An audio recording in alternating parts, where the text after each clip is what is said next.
Okay. I'm just gonna turn this down too. I'll be looking. Okay, okay. I hope you have a good rest of your day, I guess. Thanks for the follow, Oh, hi. How is everyone? I think my cough is worse. Oh man. Mahjong. Oh. I did play that for a short period and then I forgot about it. Haha.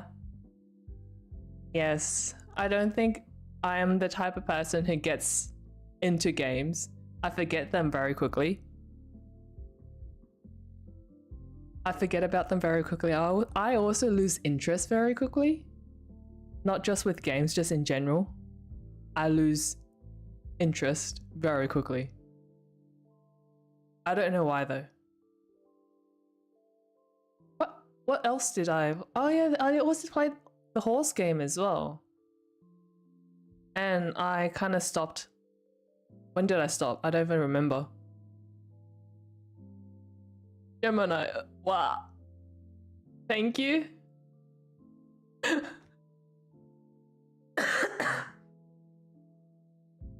Oh. I think it still kind of hurts my head when I hear myself. Even though I do stream with the mic on monitoring, so I hear myself talking every time. I hear myself talking when I stream. I hear myself, so and it still feels really weird just to hear myself in that cover.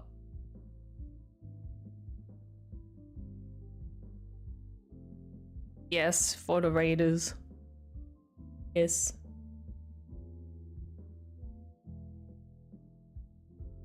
My brain just went blank. Hang on. I didn't do anything today. That's why I'm still blanking out. Oh, okay. Oh yeah, today we are doing Scarlet Hollow. We did do up to chapter 3 last time. We didn't do chapter 4 because I didn't want to end on unknown, I guess. But chapter 5 is out, so that's why I was thinking of just, you know, doing chapter 4 today. But chapter 5 apparently is long. So yeah. Yeah, we'll see. Hey, Mahjong. How am I doing? I think my cough is getting worse again, which sucks. And I do think it is because I didn't use my inhaler yesterday morning and yesterday afternoon. I probably should have at least done it in the morning. Oops. But that's why I might sound a little bit gravelly? No. My voice is a little bit I sound sick. I'm not actually sick. It's just my throat's just a little bit sore. Not really sore. It's like there's something stuck in there constantly. That's how it feels. So it does feel like my voice is a little bit rough. A bit rough today. Yeah. I don't know. Might be a good thing. Might be a good thing. I do know people who like it when the voice is like that. I don't know why, but yeah, I guess that will work. But yeah, unfortunately, I will still be coughing once in a while. What is this? What is this song? Oh, okay. How am I doing? I woke up late. It was raining. I didn't like the rain. I actually woke up a lot earlier. But it was raining, and I can't sleep when it's raining. Yeah.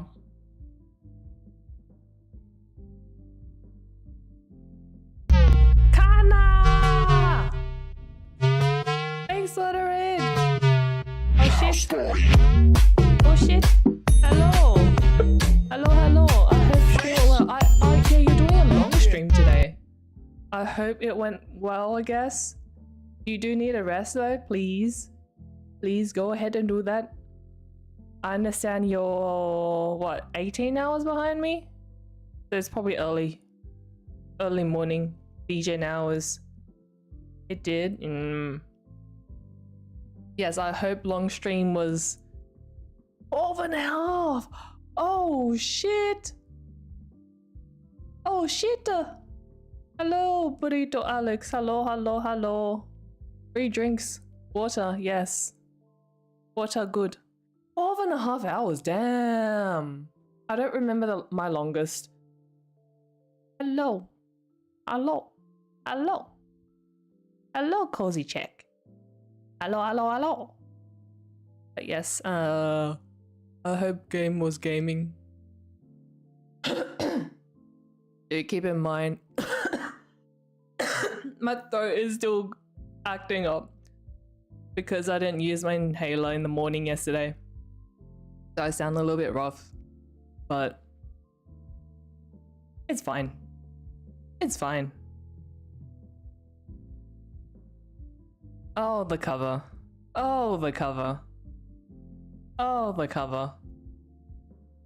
Gundam. Drugs. Oh yeah, schedule something. I forgot the name. Schedule something, that game, yes. Drugs. I hope drugs was yummy. I hope it was a good time.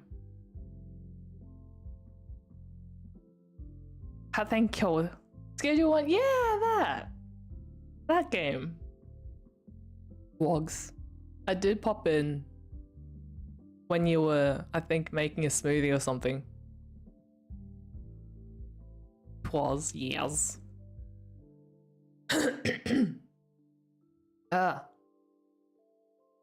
Vlogs.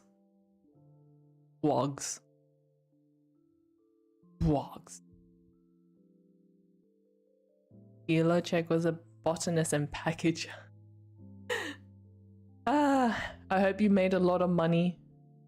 All around it, nice. I hope you made good money. I hope. Yes. My brain's farting right now. My brain is gone. Dealer. Yes, I hope you made good money. Good game money. Vlogs. That word will be in my head for a while. Vlogs.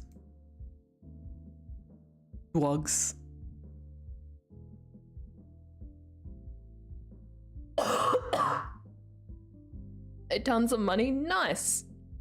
Vlogs. I didn't sneeze, that was a cough.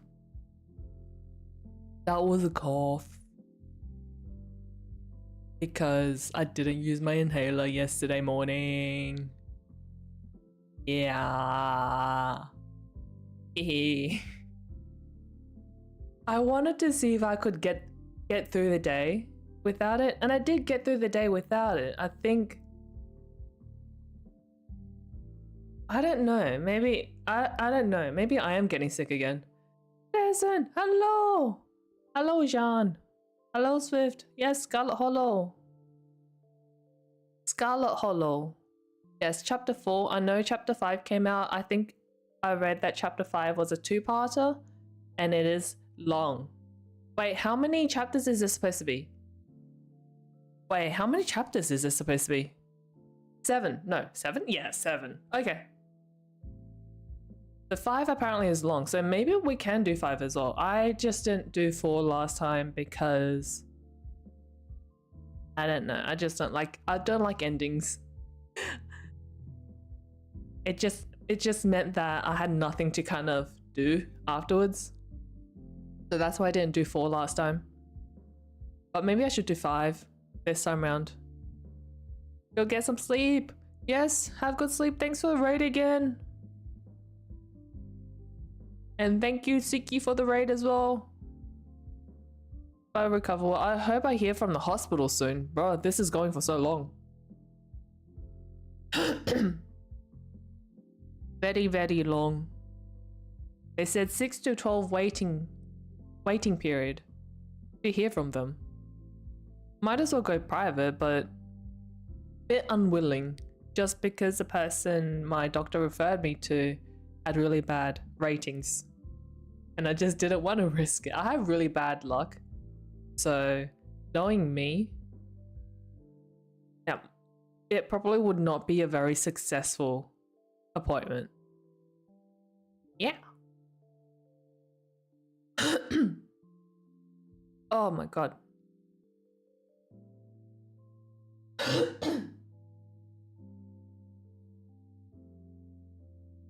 Thanks for the follow, I am Wolf. And kill. I was also gonna do. Oh yes. Oh, let me just check if this is available. If I made it available yet or not. Hang on. Ah shit. Shh. I heard myself on Twitch. I was gonna check my channel points because I added a new one. I just don't know if. Ah, it is. Nice. So yes, I have new channel point, and it was it was based on the comment about flipping up this the fringe, the bangs. Let's see if this works. I was kind of playing around with it today. Blah. Yeah, and this should work in when playing games as well. Maybe not this big, but yeah. Balloon head. Maybe not 5 head. Maybe it's just balloon. I'm a hot air balloon.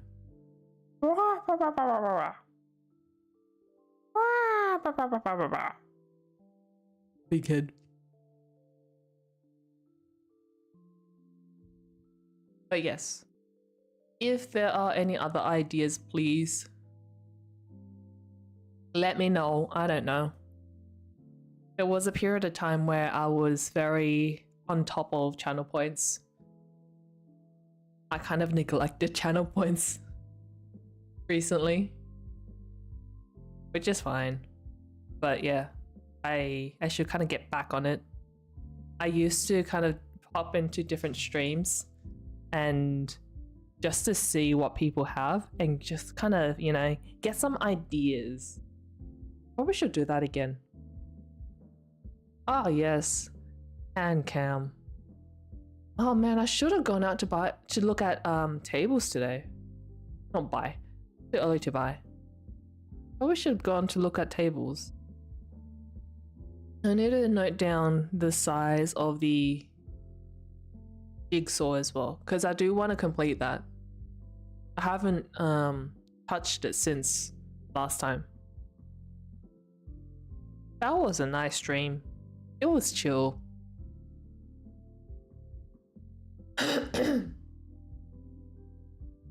Yep.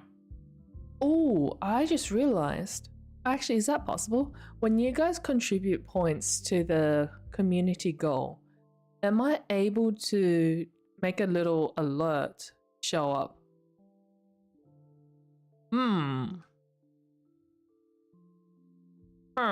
Let me see. Let me see.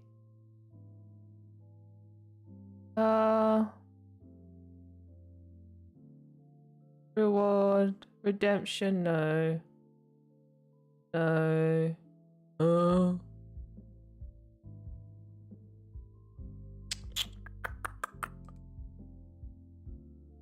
Hello, Mahanogans.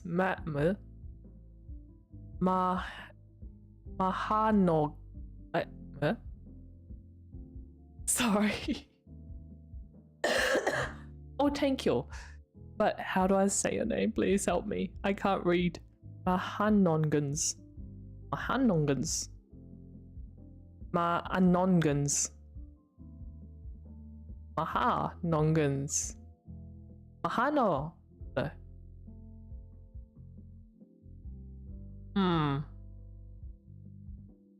But yes, thank you. This is a pre-made, customizable model. So it kind of came with the, I guess, the whole package.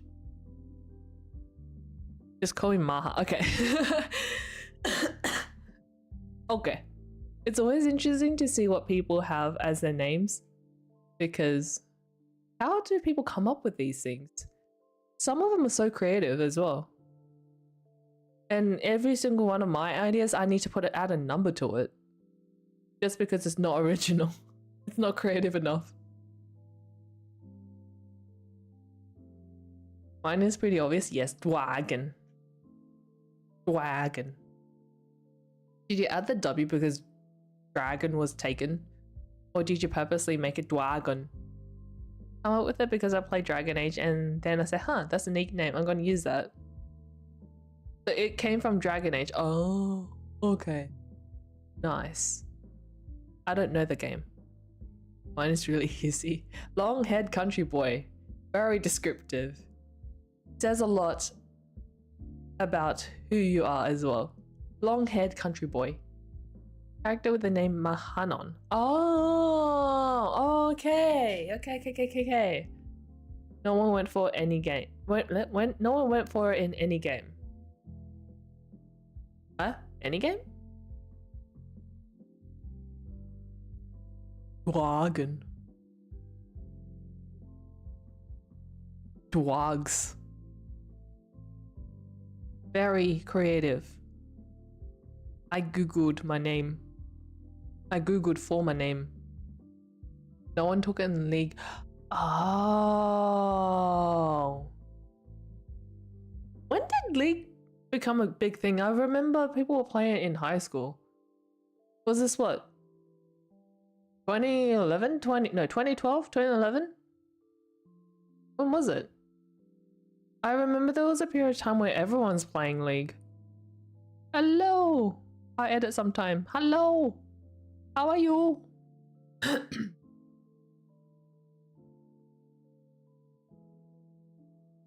Huh. When did League become a huge thing? Let me pull up Dr. Google.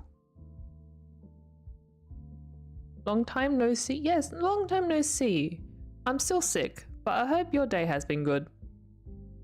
When did League become popular? 13 years, damn. When was 13 years? 2013. Ah. When did League become popular? The game was released in 2009. Okay, so it was around late 2011 to 2013. Oh, okay. So yeah, I think I remember, and I'm just the type of person to avoid things that are popular for whatever reason. I do not know why. And so I kind of avoided League. Even back then, it's Salt of Legend. Wait, what?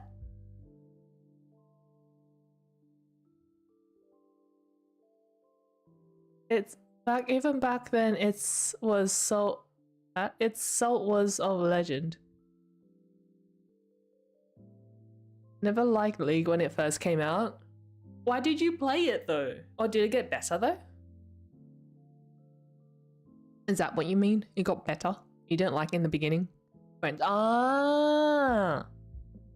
Yeah, I avoided it even if it meant that I wouldn't be interacting with people, with friends. Yeah. Hi, Jin. Hello.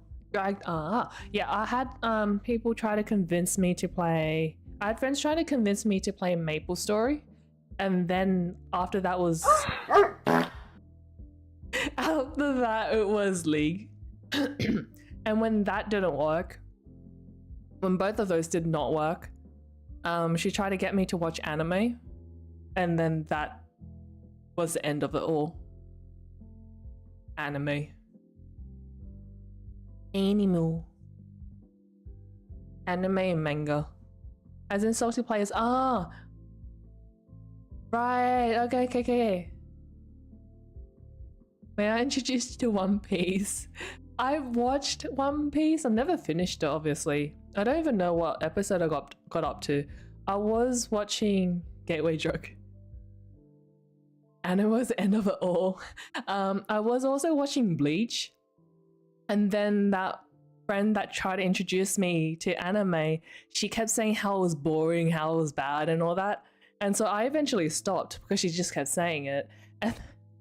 And then she started Bleach and she actually said, oh, it's actually interesting. Like, bitch, what do you mean? I stopped because of you. And now I don't even know what episode I got up to. Every single time someone asks me why I play Dota, I only respond by saying, hey, some people like torture and some people like Dota. While one makes you impossible to procreate, the other is torture. I still like Dota. Hello, DZ. You added a VW to your name.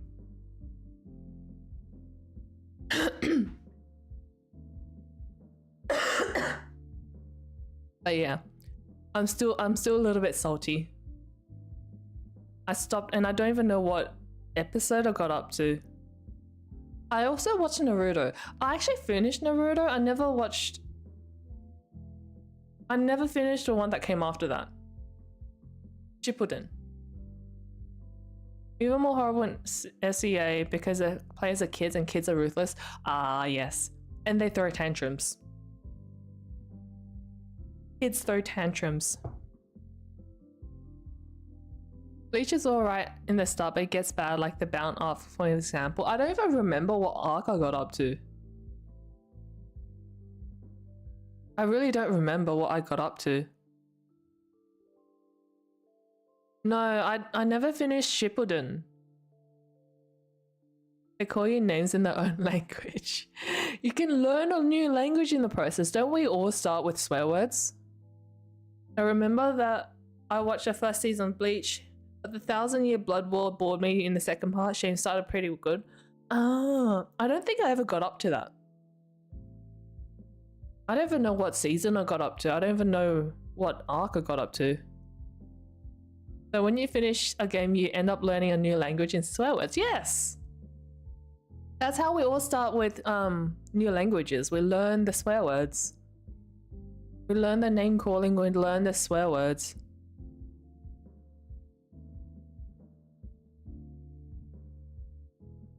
Shokotsu Karamatsu Shinju. Cotton.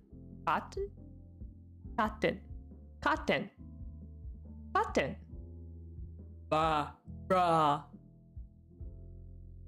I don't know Japanese.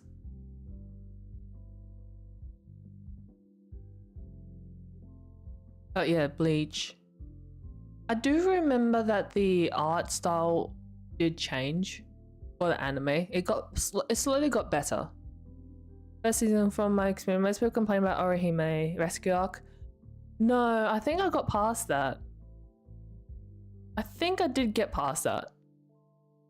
I got cussed out enough by kids on Halo multiplayer back in the day. I think my lineage got cursed somehow from them. I'm never touching a massively toxic multiplayer game again. My brother liked Halo. I don't know if it was multiplayer for him or if he was just playing on his, like, by himself, but he did like Halo. He just liked guns because boys.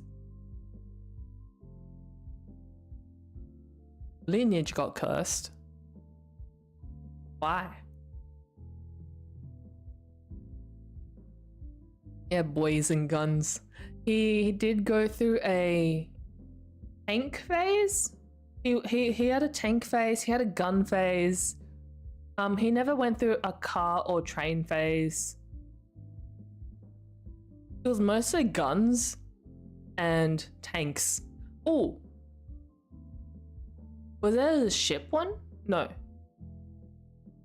Submarine. Always kids are multi, nothing has changed to these days. Yeah. A week ago, I walked by some kids 5-stack playing on the side of the road. They cussed and said something so horrible that I forgot half of it. Just remembered I puked after hearing it was horrible. Oh, really? Oh, shit. Not American, just saying. Yeah, I'm not American either. I think he just likes the idea of it.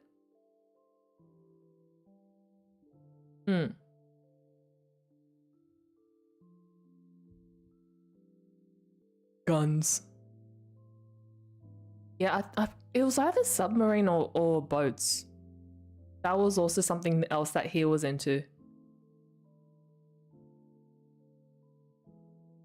Honestly, kids are brutal and they're getting worse. They're scary. I like cats, but I hate cats on my roof. I get possums. I don't get cats, I get possums. I had one in my ceiling in my walls last year? Was it last year? Yeah. Possums. The possum? Yes, possum.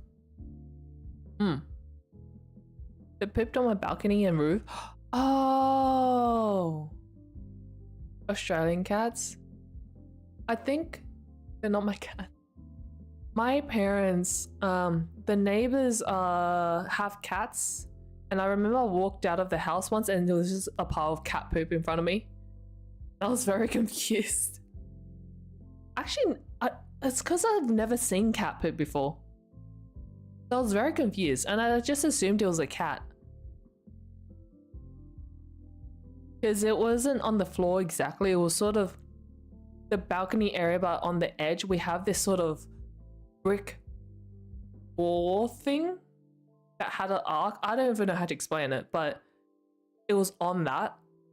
And I was thinking, yeah, I think only a cat can do that. Or whatever can poop from the ground and the poop shoot up, if that makes any sense. I don't think I make any sense. Cats. I have a cat allergy. I don't mind cats. I have a cat allergy. I also have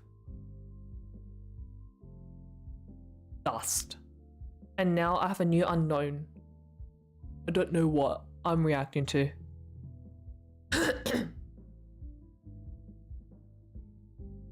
Yeah.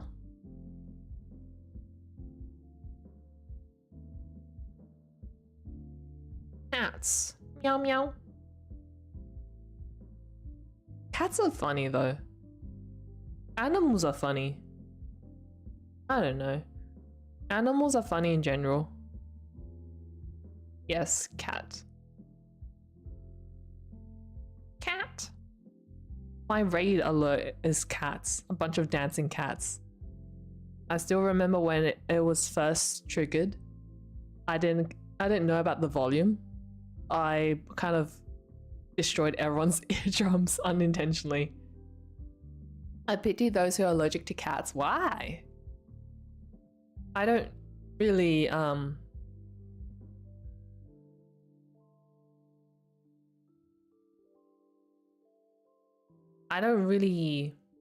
surround myself with cats in general. I don't ever feel the need to.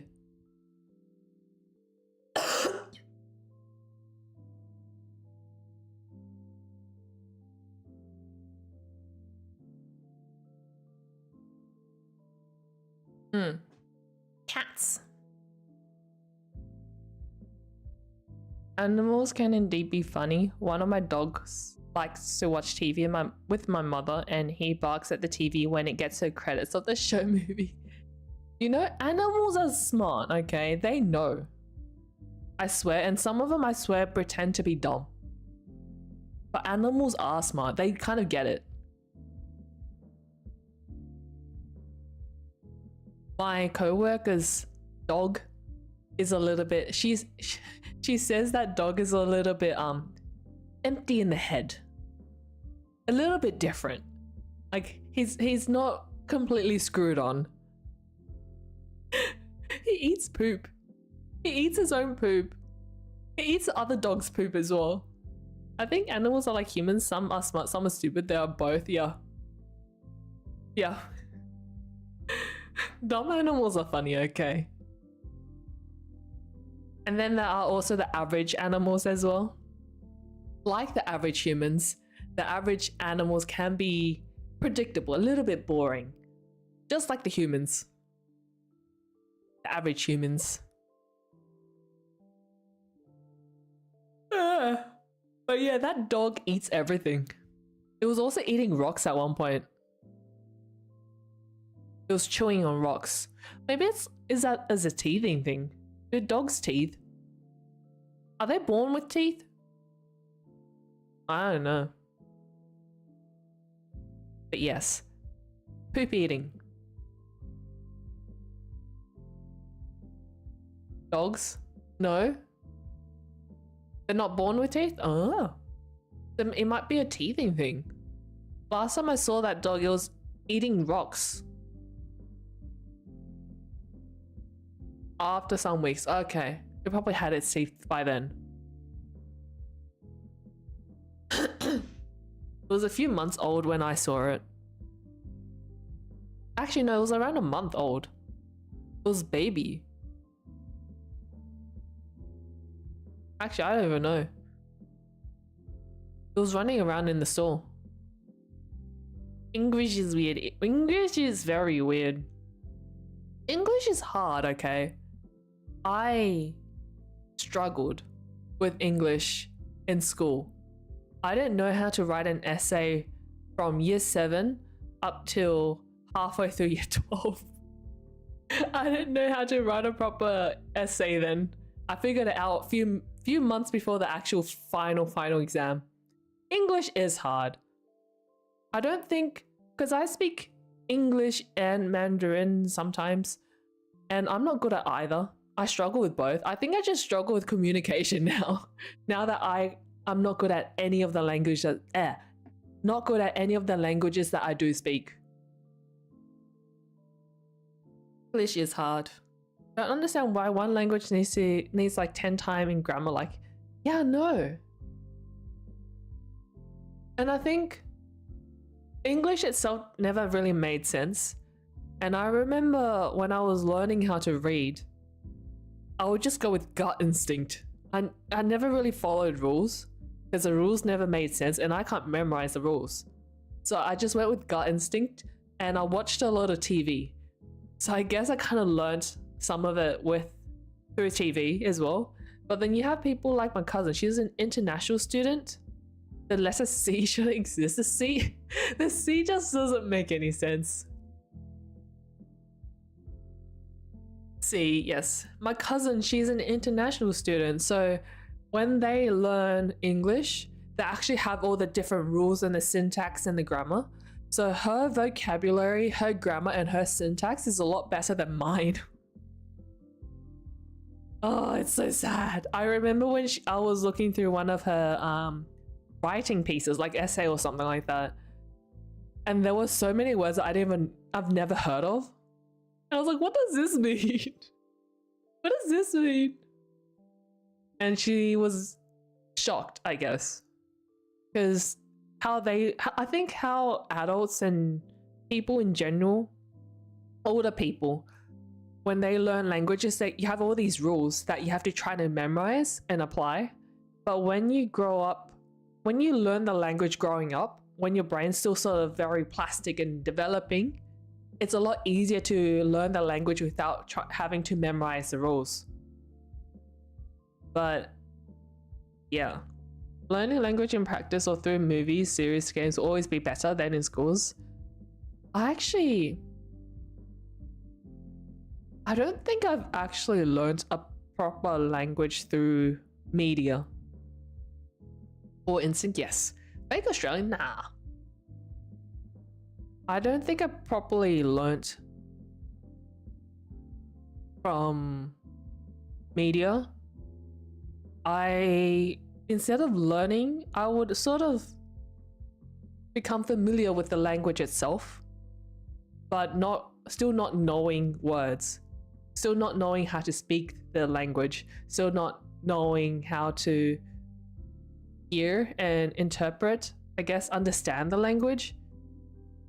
I guess things just sound familiar. And if you were to tell me to interpret or say what a certain word means in English, I won't be able to tell you. But if you put a subtitle there, I can link them together. So everyone's different. I know quite a few people who learn through dramas. Remnant, hi! I'm chillin', how are you? I think my throat's getting better. I think it is getting better. Yeah. Tired. You should go get some sleep.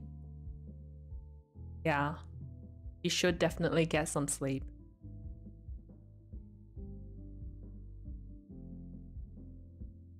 You know what? Let's switch the game. So it's getting better? No. It was worse today, but I think it's a bit better compared to this morning. Okay. Okay. Let me just do this. Let me unmute.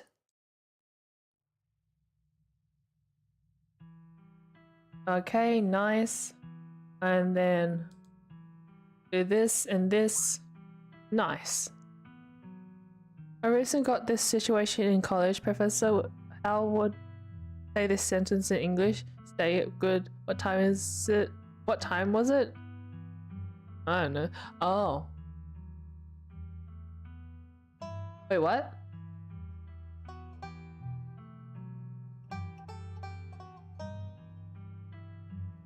Sentence in English. Present past. Oh, tense. Oh yeah, no, I never understood tense. Okay. I never understood tense. It just, oh.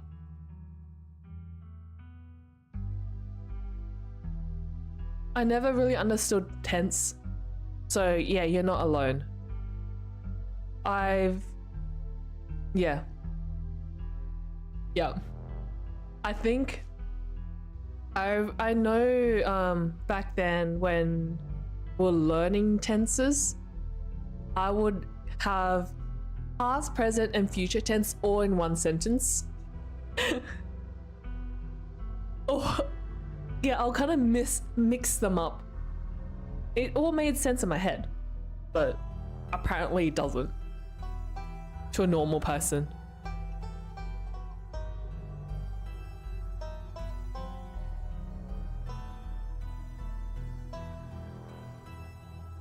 Wait, how do I do this? Okay. Scarlet Hollow, yes. We're gonna continue. Headless Knight? I don't know. I don't think I saw the head. Oh, did I see the Headless Knight? I don't remember what I saw last time. It's a new day. This is chapter 4.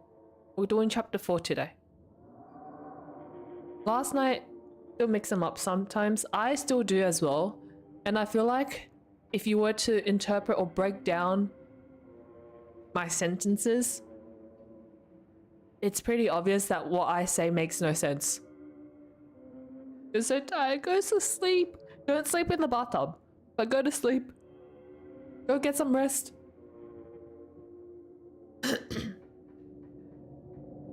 Please, you don't have to stay, just go get some rest. Last night seemed so far away, you can almost pretend the horrors you witnessed in the annex were nothing but a nightmare, chased away by the harsh morning light. But you know that the furious spirit of Charles Shaw Jr. yet lingers, locked behind the doors of the town hall, still tied to the earth by its hatred of you and Tabitha. An involuntary shudder runs down your spine. But your thoughts are interrupted by the buzz of your phone on the nightstand. Hey, have you heard from Stella? I haven't been able to get a hold of her. Thought she might have at least checked in with you. You checked your messages. There's nothing from Stella.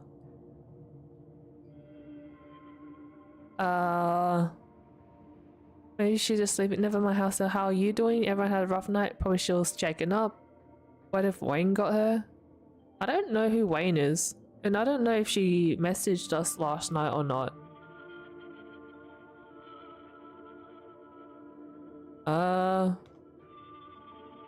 Text her because calling didn't work apparently.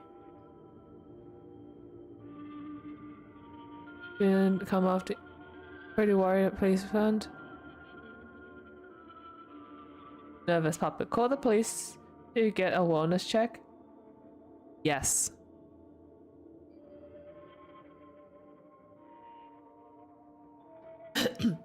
Hey, I'm kind of worried after you ran off last night. Text me as soon as you get the chance. You wait for a few silent minutes. Your message sits undelivered. Caller. Hey, what's up? Just kidding. I'm not able to come to the phone right now. This is actually a recording of my voice. It isn't really me. Technology, huh? Anyways, leave a message or don't. I never check this thing. The mailbox is full and can't accept messages at this time. Does Stella disappear like this sometimes? Kinda, but with everything going on, I don't feel comfortable letting her run off on her own. Look, I know we haven't exactly gotten along, but we should meet up in town and look for her together. She did. She did. Looks like you have your morning plans in order. Visit the opossum. The two opossums stare up at you. They both have a bread now. That's nice. Wave at them. They continue to stare up at you blankly in response. Okay, bye. There's nothing you can do.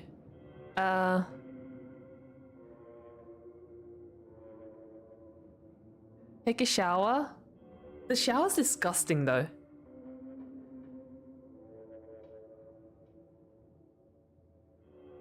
Take a shower. I'm not a morning showerer though. Step into the guest bathroom and into the shower. Morning!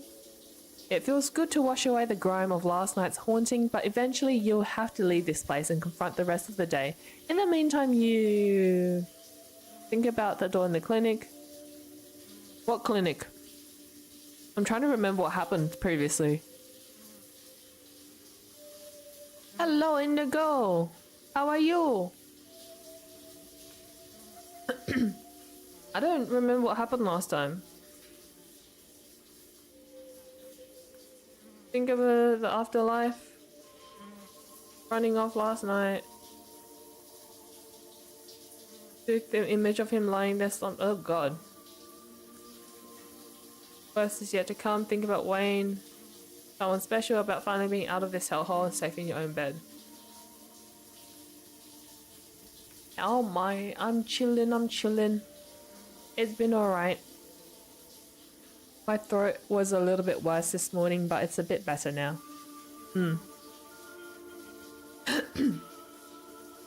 Hello everyone.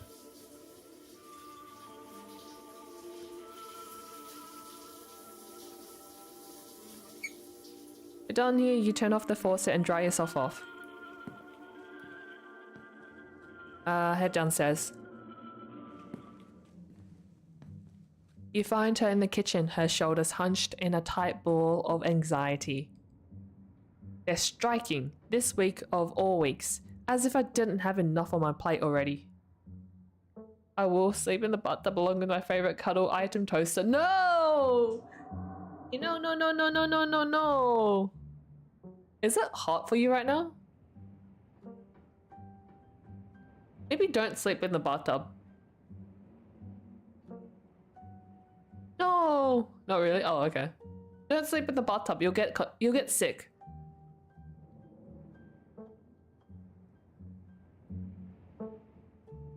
Does it even matter how the strike plays out? Any resolution would merely treat the symptoms of the disease rotting the heart of Scarlet Hollow. For things to stand any chance of getting better, there's something deeper you still have to fully uncover. I can't wait for someone to make a title drop. This hollow is rather scarlet.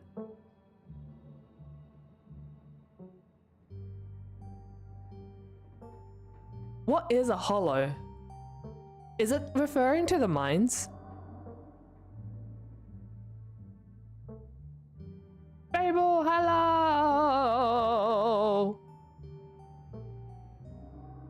For things to stand any chance of getting better, there's still something deeper you still have to fully uncover. Oh my, I'm chilling. How are you? How are you? Hollow is normally a town or village surrounded by woods. Oh! I thought it was a hole. Oh! Oh wait, the place is called Scarlet Hollow. Oh! Yowsome. Nice. Oh, that makes a lot of sense.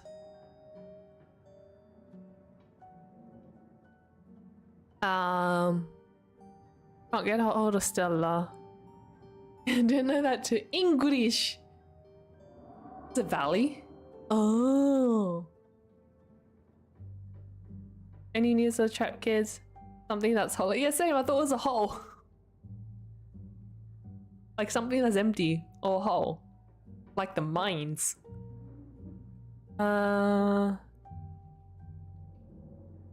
Any news about the trap kids? Can't get hold of Stella. You think she's alright? I'm sure she's just processing what happened last night. We weren't the only ones who were traumatized. Any news about the trap kids? We have confirmation of at least one voice down there, and the boys have been digging around the clock. I don't think it will be long before we can put all this unpleasantness behind us. Roll. Roll. Talk about the strike? Oh. Very good at negotiating. Strike is just a symptom of the rot in this place. White bitchlings are here predicting the strike. Pro-union, but do you know what the strikers even want? You probably should have seen this coming. No use fighting, just fight all of them. It's so long, so many options. Raw! The slam is raw! Where's the lamb sauce? I've been watching Hell's Kitchen again. Typically does have woods. Ah. We'll never understand, really just difficult spot. With everything else going, hard to care about something as mundane as a strike. Raw! Raw salmon, raw beef, raw Wellington, raw lamb.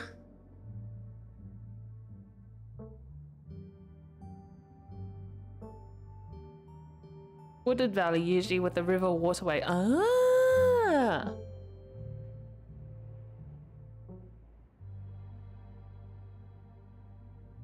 Yeah.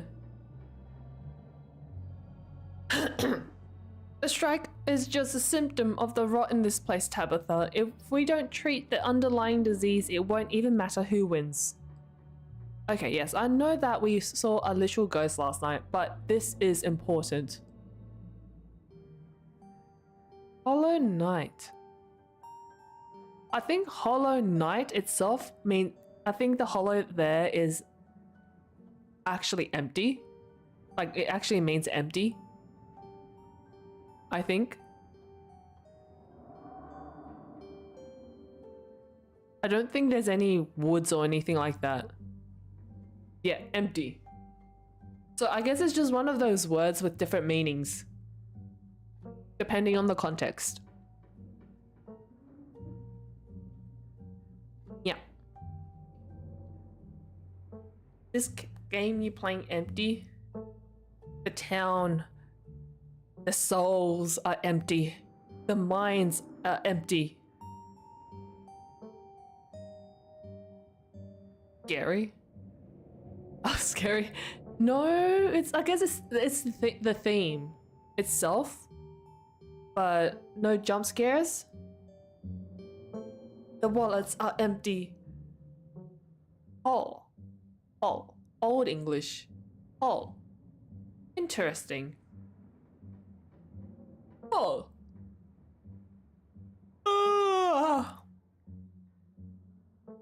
Usually used when something is not only empty but also lacks something. Origin of whole. Oh. English. We're learning English today. Learning new words. Where there's a hole, there's a goal. This isn't just about me, this town relies on the mine. Look, it's not doing well. I wish I could pay people more and I wish I could give them more time off. I just need some more time to pull things out of the fire. I don't want to be the bad guy here. You get that, right?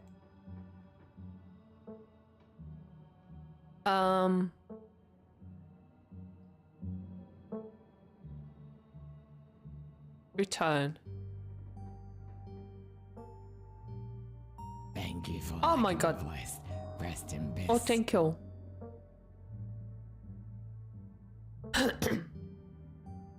Talk about what happened.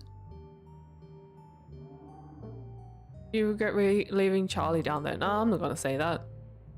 You'll probably get going. Yeah. I dawdled long enough. Stay safe, no more hijinks.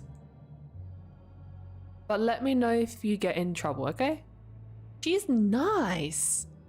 Tabitha slips past you, her heavy boots thudding down the hall as she marches away to face her employees.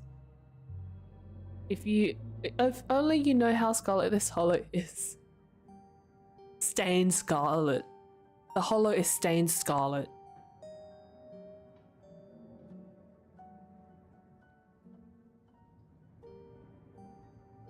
Nibble. Nibble, Cavey. Eat, Cavey. Time to figure out the rest of your day.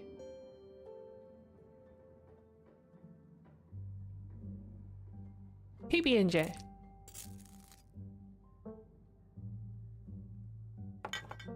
And that's that. This is Cavey, yes. Just remember the headless knight I was talking about from Sleepy Hollow. Sleepy Scarlet Tomatoes Potato. Oh, right.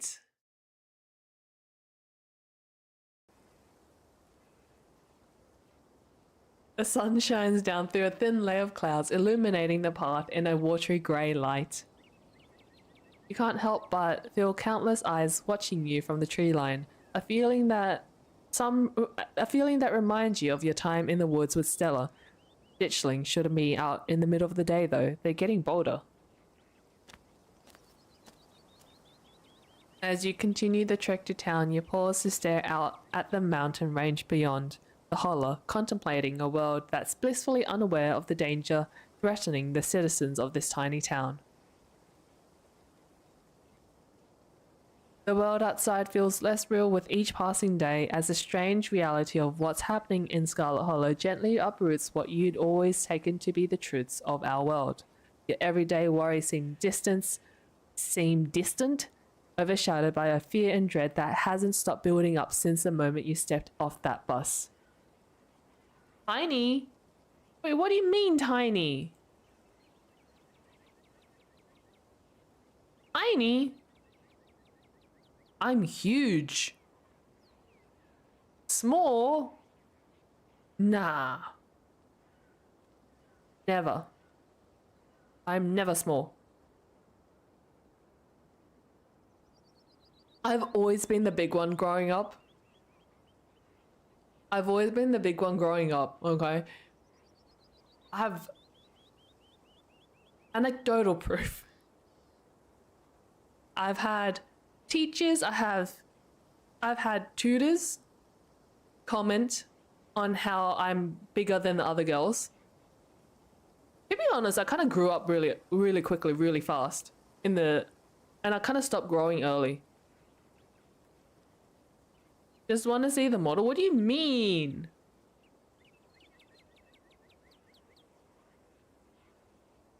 bigger like tall. They just call me bigger. I was taller than them, taller than most of them up till early teens. And then afterwards, because I quit swimming, my mental health tanked and all that, I kind of grew sideways. We talk height, both. I was taller than a lot of them for up to until early teens because I grew up really quickly. And then when I stopped swimming and all that, I kind of started growing sideways. Not boobers. I don't think teachers would ever comment on that. Look a bit younger. Ah! Yeah, I started growing sideways. I think compared to back then, I'm not as horizontally challenged. Scorpion, no!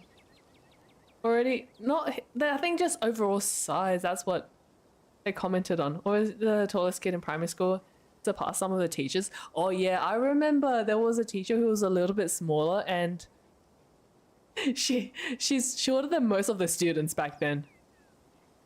Oh, sounds like you're really thin. Oh really? I thought vertically challenged was when you're short. Oh, okay, maybe not. Horizontally gifted. Yes, that. I think I'm just so used to calling or referring myself as big. And when I do buy clothing, I always automatically go for the larger sizes.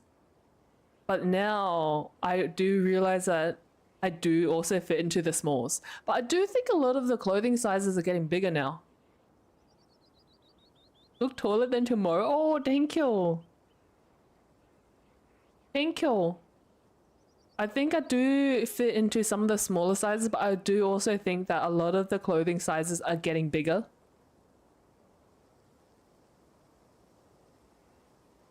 But yes.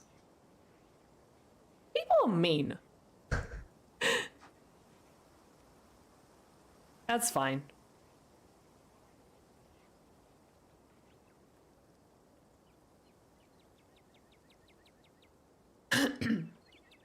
It isn't long until your journey from the estate is over, and you once again find yourself on the main street of Scarlet Hollow.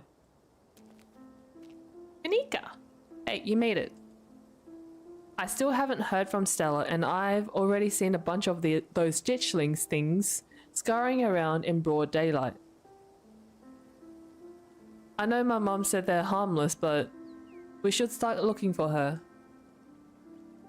Supposed to see your mum at some point. Maybe she'll finally shed some light on things. Someone manning the general store. Surprised you reach out to me.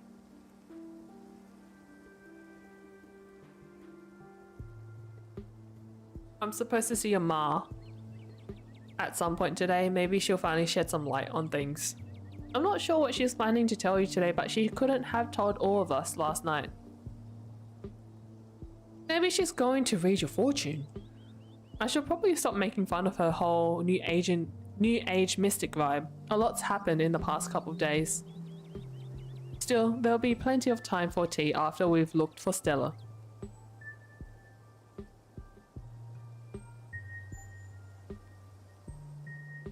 How are you mentally? That's a great question. My concept of how the world works is being shattered a little more each day, so that's cool.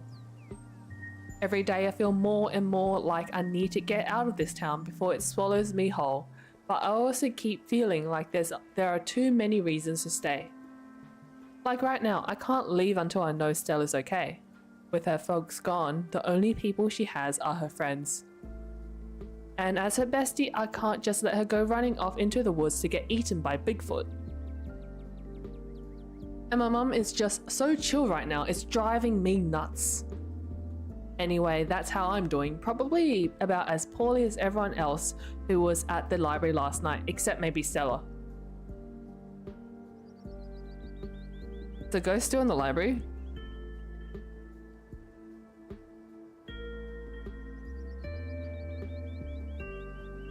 I have no idea, and I don't think anyone should even try to get a look, especially not you. Who knows what might happen if that thing so much as catches a whiff of a scarlet blood.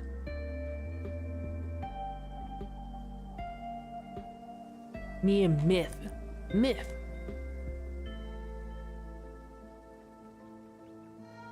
Guess we should get started.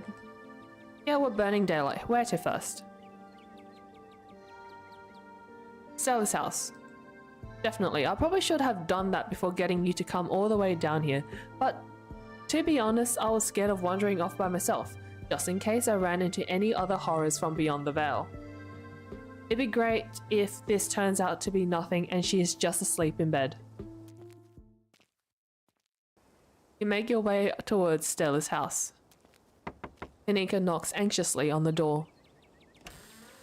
It creaks open. The interior is cold, and not just physically, there is an absence of joy and life that leaves only a chill behind. This is the ghost of an empty house. There is a sobering dread that comes with the knowledge that your search won't end here. For the life of you, you can't remember if Stella closed the door behind her when the two of you left for the library yesterday morning. Don't like the look of this. Stella's dead, not from around here. Is it normal for people to leave the doors open? Don't like the look of this. We should go in, right?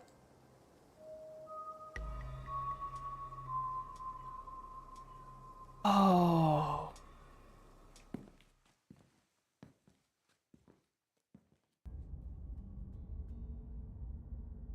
Alright, pretty grayish? Yeah. This game is not the game I thought it was. The living room is almost exactly as you saw it the other day. Whatever happened to Stella, it doesn't look like it happened here. Okay, nothing unusual as so far. This is a perfectly normal living room, no blood or viscera.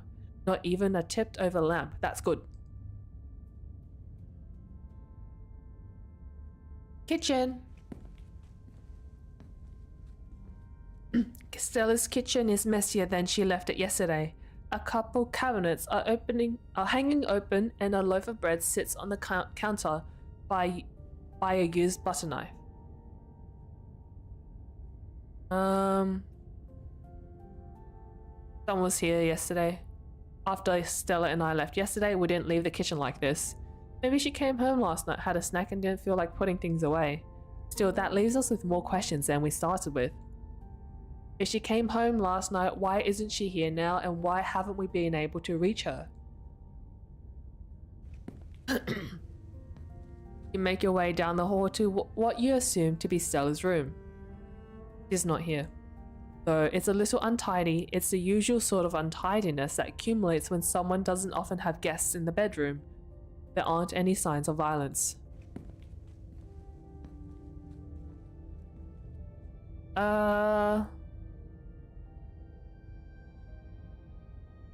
Check her computer. Not sure we should be snooping on her computer. Isn't that an invasion of privacy? What if there's a clue and we miss it? What if we don't find Stella? It's all because we didn't snoop on her computer? Stella didn't want us to snoop. She shouldn't have gone missing. I don't make the rules. Let's see if it's password protected. If there is a password, it's almost like she wants us to snoop. There isn't. Oh.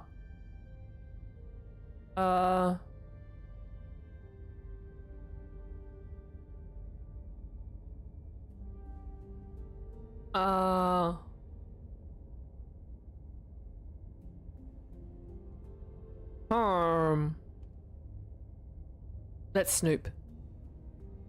If Stella didn't want us to snoop, she shouldn't have gone missing. I don't make the rules. Okay, fine, but I'm going to stand over your shoulder the whole time and make sure you don't go looking for anything personal. It was a typo and grammar problem. Stella's desktop is horrifically cluttered. There are simply too many files and folders to fit on her monitor, and they overlap each other in a chaotic multi-layered display. Check open tabs. It would take you all day to count the number of tabs open in Stella's browser, so numerous are her tabs that you can't see a single icon. A sea of rounded featureless triangles from Windows Edge to Windows Edge. Yeah, I used to do that as well. I used to have a bunch of tabs open and you don't actually see what the different pages are. You just see the little icons. Her most recently open tab is a post on Uncle Carl's Bigfoot Farm, a forum for cryptozoology enthusiasts. PH logo? What's a PH logo?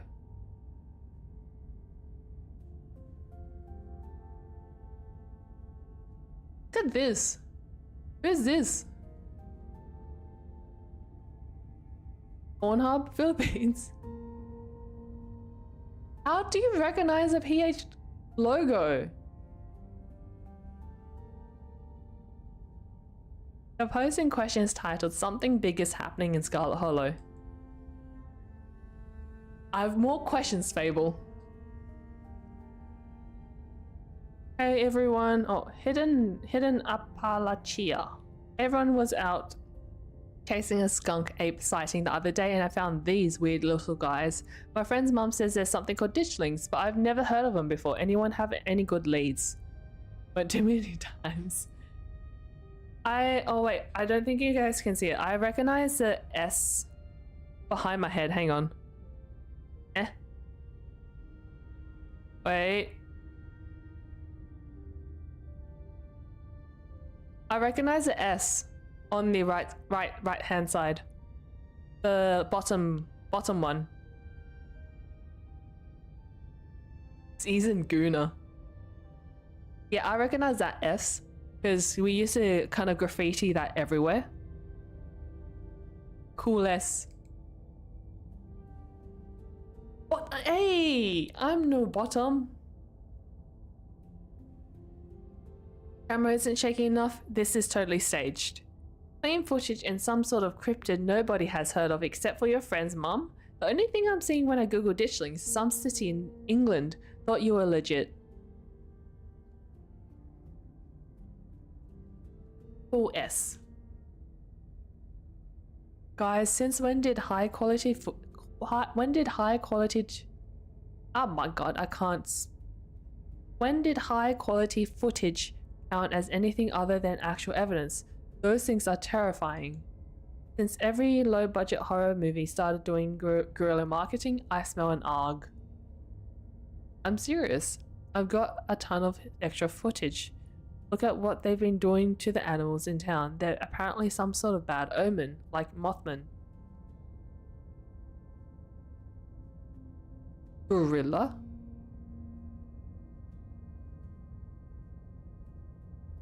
Okay, I'm listening. I love me a Mothman.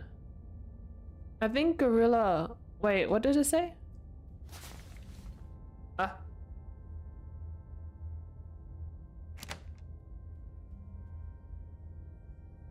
Gorilla, so Guerilla.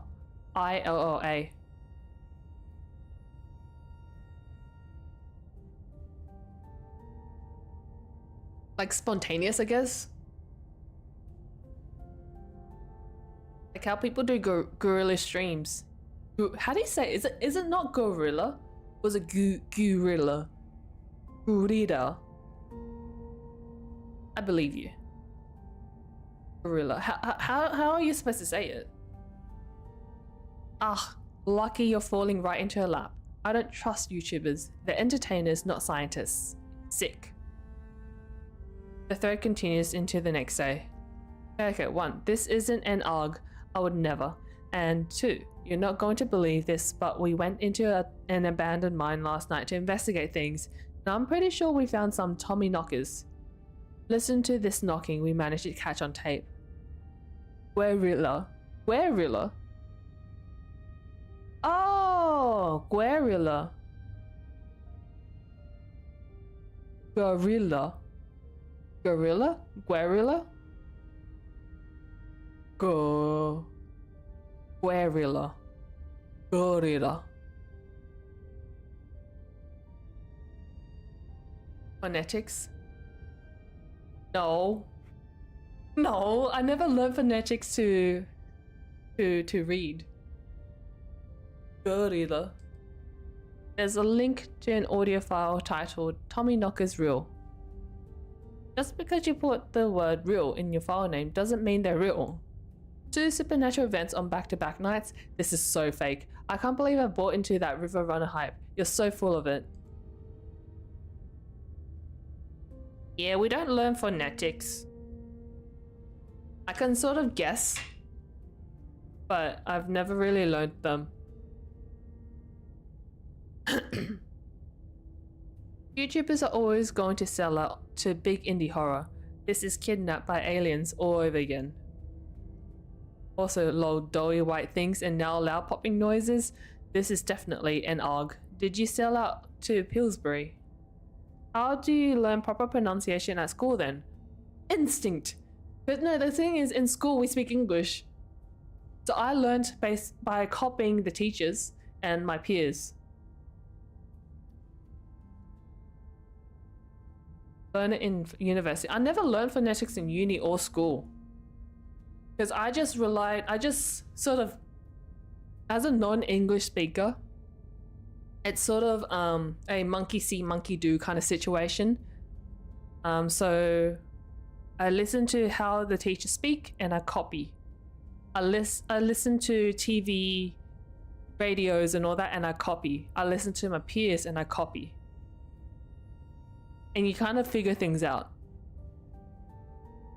And when they teach you how to read, you sound it out. They tell us to sound out each letter. The ah, the, k, and all that stuff.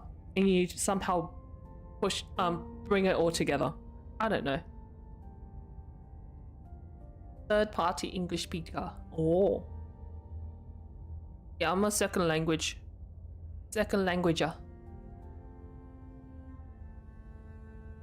Don't even speak it, I only write it. You did use your mic once, I will never forget that. Haha! Stop cyberbullying her, I'm gonna call the mods. Locking this thread and giving everyone a 7-day ban. No cyberbullying and no self-promo. Not native English speaker as well, studied it in uni and for the linguistics part I had to learn the phonetics alphabet. I regretted not learning it earlier, it really helps with proper pronunciation. Ah! Hello Princess Sriracha Milk. Yes, thank you. This is a customizable model. Yeah, I feel like learning phonetics will definitely help. But yeah, I never did. And I don't plan to just because I don't like learning. I don't like learning. The thread ends. Ouch. Search history. You check Stella's search history. She hasn't visited any websites since Tuesday night. If she came home after last night's incident, she didn't touch her browser. As is usually the case in this chat, no one of us really speak English. I feel like we're all so similar. We somehow all found each other. The search history is almost entirely work-related, a furious series of queries for various monsters and cryptids that might fit the profile of ditchlings. That's that. Phonetics was taught since kindergarten but were letters in high school. Only one that only knows English. I remember learning the sort of pronunciation. We have the song A is for apple. I don't remember the song. A is for apple. B is for I don't know. B is for k. I don't know.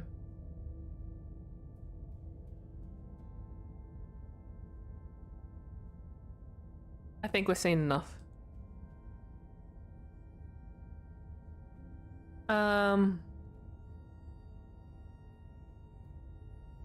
This sure looks like a room. Any thoughts? And nothing much to comment on. This is what her room's been like for pretty much the entire time I've known her. The only thing that's changed is the computer getting a lot fancier. How do you pronounce this? That's not Chinese. The first one is not Chinese. It's the wrong direction.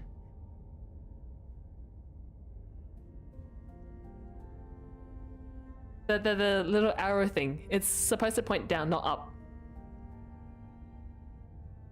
Keyboard. I know it's ah. That.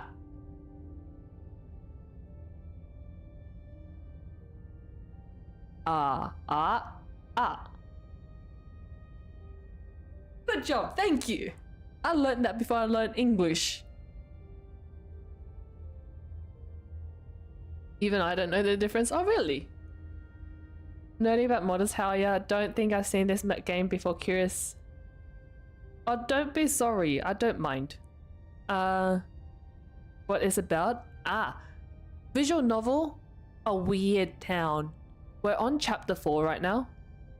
I guess it's just more about history, like what happened in the past. But the game the game itself is not about history. That makes any sense? We're sort of exploring a new town. Just gambled the tone. Oh, really? Oh, she still does those corkboard with string things. She loves putting the strings on there. I don't think they actually mean anything, but they're more for decoration anyway. Let's move on. Does Chinese also heavily rely on pitch accent just like Japanese?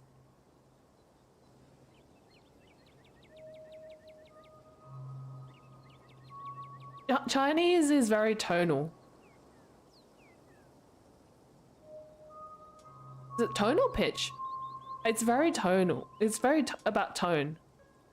I think Japanese not so much. I think Chinese relies a lot more on tone. Yeah, Chinese uses it a lot more. Because Japanese, I don't think they have any indication. Like, you know how in Chinese pinyin they have the little lines and all that stuff at the top, the little symbols. I don't think Japanese has any of that.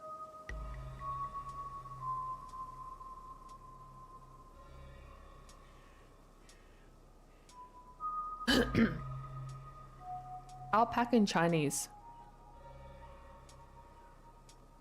Pronounce an alpaca in Chinese. I don't know how to do that. That's the name to call you? Yeah. To make sure you didn't have a preferred name different from the user. No, not really. I'm pretty chill about it.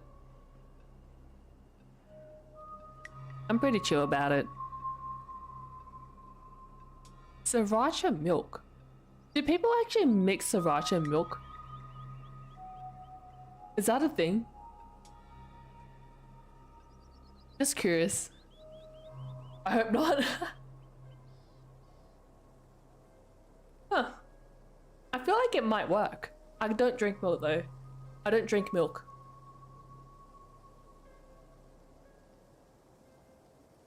She probably came home last night, but she left the door open, didn't tell anyone where she was going. I thought I was overreacting this morning. I thought she would have just been sleeping in or something. Can't believe she's actually missing. Dumping riding an alpaca. Like, it'd be unpleasant at best. I feel like it might be similar to pilk. Might be a pilk thing. Wait, you mean the actual, like, word alpaca in Chinese? Thanks for the follow. Oh shit, wait. Let me.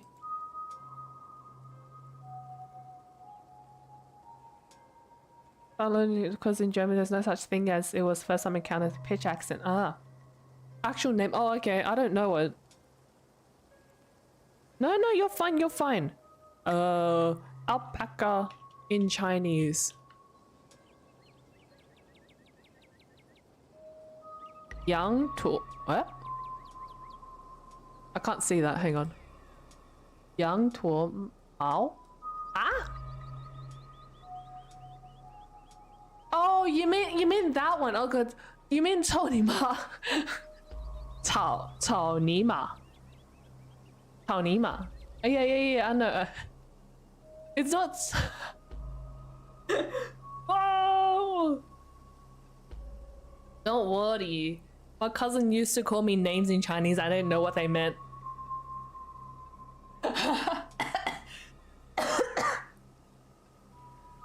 My cousin used to call me Sabi. Sabi. Basically, she's been calling me a dumb cunt. Oh yes, thanks for hydrate.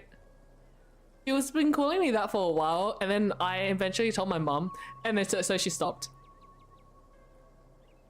Huh? Sabi, dumb cunt, or something like that. Sha, like dumb.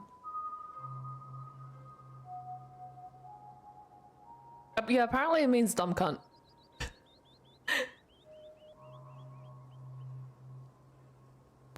Ah! Elena! Thanks so much. How was art? How was art? I hope art went well. Hello! Hello! Wait. Hi! How are you? I hope your stream went well. I hope arting was arting. Yes, thank you for the raid. We are doing no, not Hollow Knight. Scarlet Hollow. Chapter 4. No, 5 times, no! Was banned that newly acquired cuss word? Oh my. Yeah, we're learning cuss words.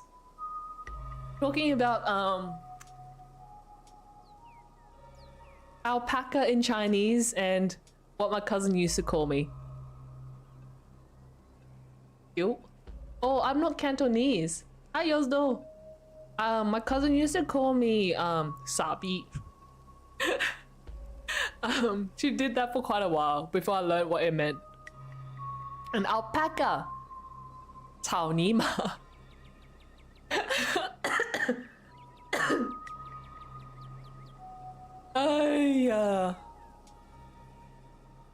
Until I learn what strawberry is in Cantonese. Strawberry. Learning words, yeah. What is strawberry in Cantonese? What is it?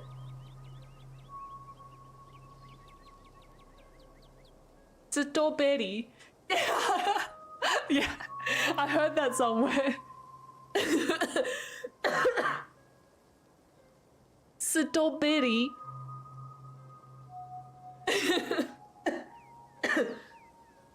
Canteen is so efficient. You should drink. Yes, I'm sorry.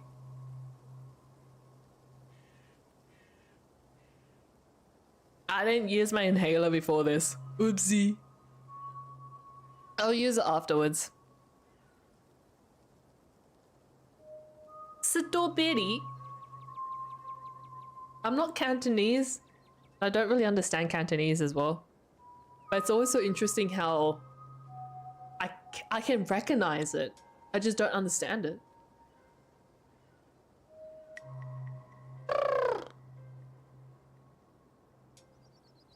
But yes, thank you for the raid again. Can you read Mandarin? I can't read Chinese.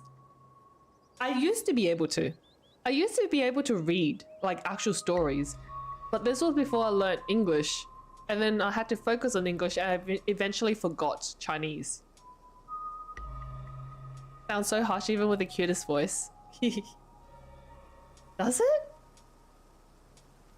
Is it like the Chinese version of German? How Germany, like the German language sounds so harsh?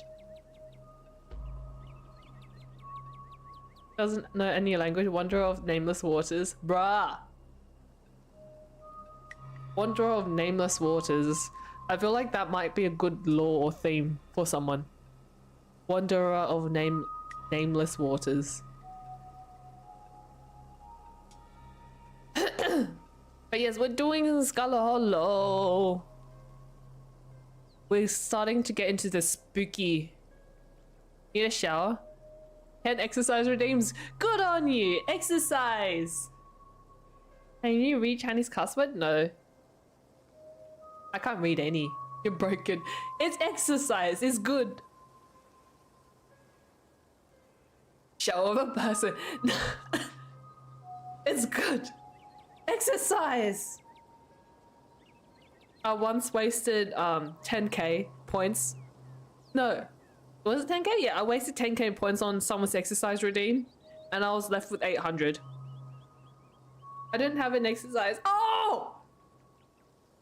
That's my old that's my old command. Oh no.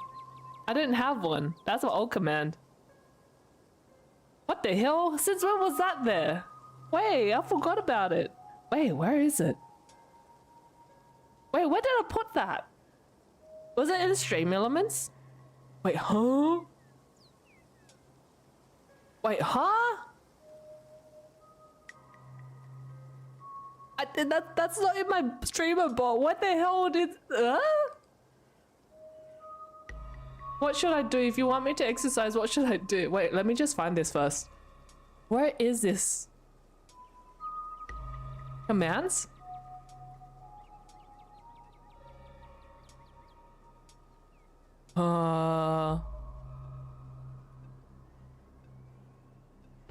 What the heck?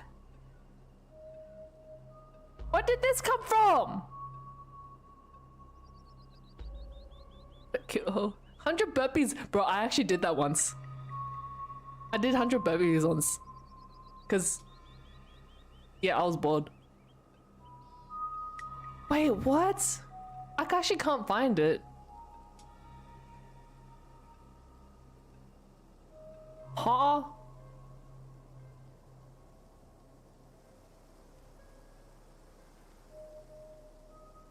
I'm gonna look for this after. I'm not doing that. Nah. Nah. 100 lunges. Nah.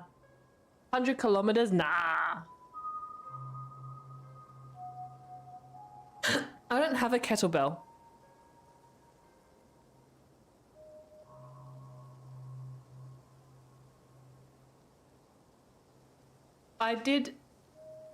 I won't have exercise redeem. One jumping jack. Okay, yes sir. What? Done. I didn't use my inhaler before the stream. No 100 lunges, bro. Nah. 100, no. No. Bulgarian split squat. What's that? Wait, what is that? Bulgarian split squat.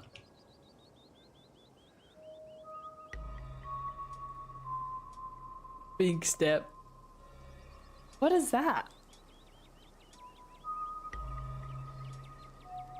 Oh! I've done those before. Get back to exercising your joints with thank you. Bruh. Wait, I've done those before. Hang on. Let me see if I remember. Wait. Oh god, I don't have the balance anymore.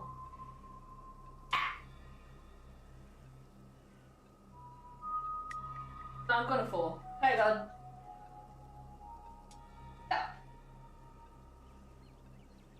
Oh shit! I don't have the balance for this. Shower. Okay, okay. Thanks for the raid again.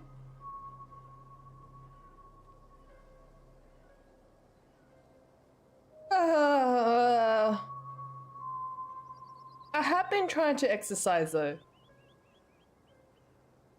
I just don't have the balance to do that one properly.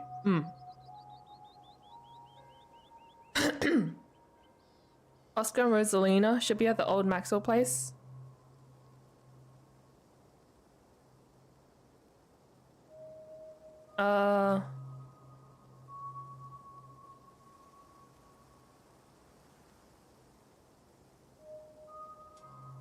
with walking to work. I have been.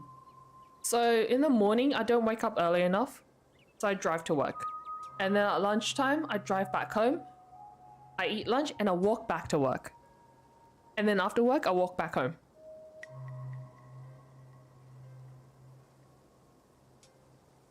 Oh.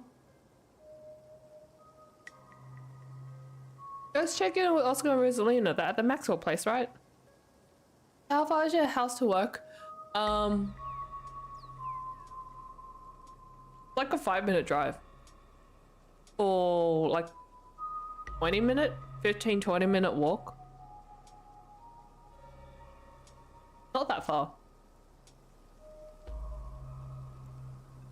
Let me just see in actual kilometers. Hang on.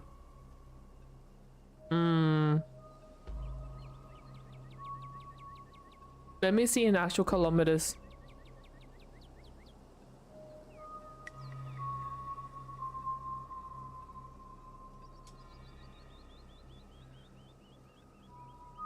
Walking is 1.4 to 1.5 kilometers.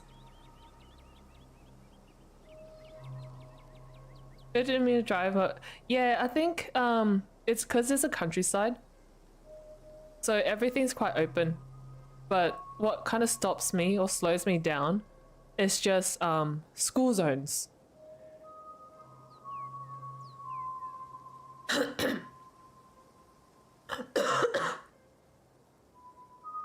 I do squats a day. 90 squats a day, damn! I'm using my inhaler, hang on.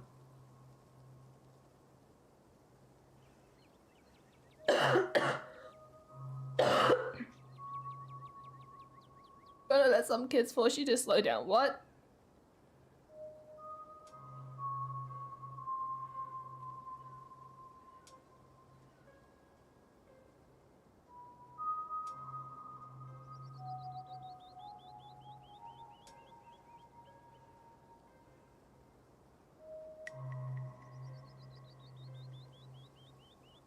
Okay, I'm good. Okay, I'm good. Yes, the place your oh so generous cousin decided was suitable for habitation. Yes, my inhaler worked. Sorry, I know she's your family and everything, but with what Oscar and Rosalina have been through this week, I just couldn't believe she would even suggest something like that. You don't get far before the sound of growling, desperate hisses grab your attention. Oh! You turn to see a ditchling approach a corner cat in an alley. He must have slipped out of the library with everyone else last night. Oh! Uncapped for 5 minutes real quick. Oh no, I can't. That's a Twitch thing. I don't actually control how much you guys can put in every time.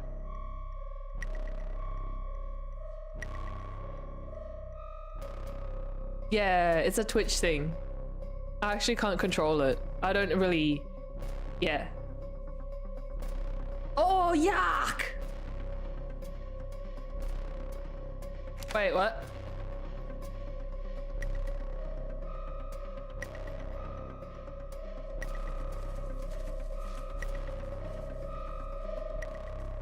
Is that a dog? It's a ditchling! The ditchling, distracted from its hunt by your arrival, cranes its neck to face you, its eyes settling on you with alien indifference. What do we do? We grab Pixel. Oh! Before you can react, a small pack of dogs round the corner. Oh! Before you can react, a small pack of dogs they pounce on the creature, pulling it from the wall and then taking turns biting, tearing at it until it's ripped to shreds. Why would they? Wait, why? They know something. The task complete, they saunter towards you. The dogs know something. What the? What are Daisy and Scraps doing out here? Are they leading some sort of ditchling hunting dog gang? Hello! Hello, Lulu! Pixel timidly steps towards you.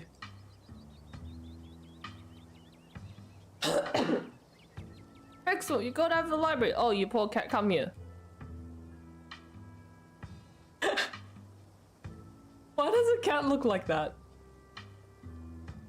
Why does a cat look like that? Looking at us with Riz. Pixel cautiously walks towards your group before clambering into your arms. He has a comfortable heft to him. I see how it is. Everyone likes Juna, even the cats. Cats don't like me. I have an allergy. Oh, thanks, guys. Ew! The pack of dogs scampers off. Their work done. What the hell's going on in this town? Adapt to them. Yes, sir. Pixel and Tao? You're Asian? Yes, I was tough it out. I am Asian and I will tough it out. I'll suck it up and still pet the cat. You and your companions continue on to the old Maxwell place. Old Maxwell Place, it was clearly once a mid-century modern home and undoubtedly quite stylish for the time. But it's been abandoned for unknown decades and moss and vines choke its exterior, barely concealing cracked walls and dust-clouded glass. Die with honor or adapt to it. Before you can approach, the door opens and Oscar's head pokes out from the entryway. Hello? Oh, sorry if I startled you. The walls here are worn down enough. I could hear you coming from a block away. Good morning, Oscar. Thank goodness she found Pixel. Rosalina's been beside herself. Oscar's voice is tired. He had a long night and it shows his greying face, seemingly having aged in the hours since you last saw him. Please come on in. Huh? Pixel! It's okay! Rosalina rushes forward, taking Pixel from your arms and hugging him close to her chest. How are y'all holding up? I'm doing alright. Rosalina is... I'm fine. Things could be worse. It really isn't as run down as it looks. And it's got all kinds of weird little features, like an intercom and a jacuzzi. Of course, none of them are really usable with the state of the place. We've turned on the water and the pipes still work, at the very least. So I won't be drinking out of them until I've tested what comes out.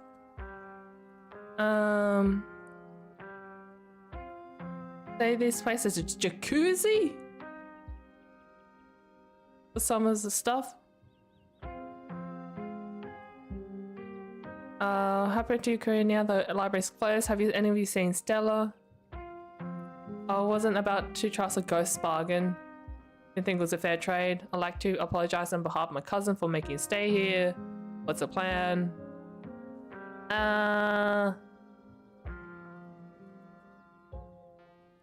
Did you say this place is just jacuzzi? I don't think you want to bathe in whatever has been stuck in the pipes for the past 30 years. No, I think you should try it. Maybe the lead poisoning or whatever will shave off enough years of your life for the ghosts to be satisfied and we can go home. Rosalina, I didn't raise you to say things like that. If you can't be civil, you should go to another room while the adults talk. I was just joking. I'll still be able to hear you. The walls in this house are more whole than wall. I'm sorry, Rosalina. You don't have anything to be sorry about. You didn't leave Alexis to die. You didn't make me and my dad live here. Those dumb Scarlets don't care about helping people. They just want to save their own skins. They're alive. My cousin said the miners have heard at least one voice down there. I know it's scary right now, but Alexis and Becca might still be okay. Really? She said that? Do you hear that, Rosa? Maybe everything will work out after all. After all. I will believe it when I see it, and it doesn't change the things anyways. You still left them behind. If they're okay, it's just because of dumb luck.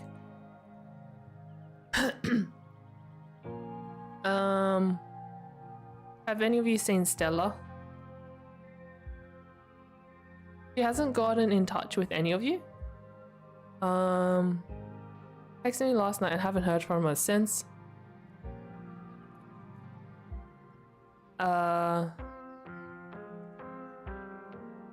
Oh dear, I should never have invited you all into that house. I should have known it was too much. Stella was practically banging down your door trying to get evidence of ghosts. I don't think you were gonna be able to stop her. There was no way you could have known how she would react when she found it. Now I'm really starting to worry. It sounds like no one in this town has seen her. Sorry that I can't be more helpful. Could always try going on a rescue mission for some of your stuff.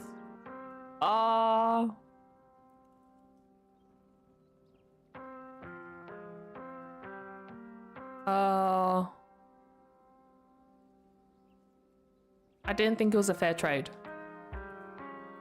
You're right, it wouldn't have been a fair trade. That thing was asking for too much. I don't know if I could have lived with myself knowing you'd given up so much just so we could stay in that house. What about what's fair to me and my dad? Recently. Defend yourself? No one's ever treated me like this before. It isn't fair. It's gonna be okay. They're going to save your friends. I just saved your cat. Why are you getting mad at me about this? My cousin's the one who made those decisions. Don't shift this on to me. Becca's the one who dragged you into that mine, and the rest of you chose to go with her. Did you just say I was a coward in the mines? A coward would have left all of you behind. Mine collapsed the second we got out of it. If we went after those two, we would have been buried. Going to let this slide because you're a kid, but you're really going to regret acting like this one day I saved your life. Just shut up, kid.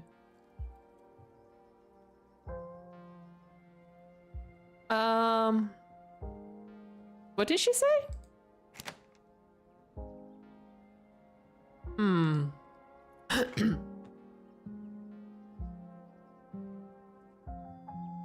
Don't shift this onto me.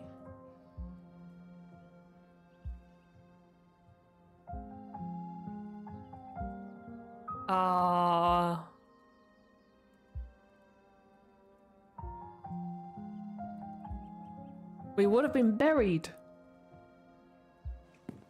Tears well up in Rosalina's eyes and she walks off into her room. I think it's survivor's guilt, huh? I think y'all should be on your way. Oscar, I'm sorry. Rosalina doesn't need any more reminders of what's happened in the past couple of days, and she definitely doesn't need you treating her like that. I'm sorry! Okay, but before we go, I'll let you know if I find anything that can help with what's going on in town.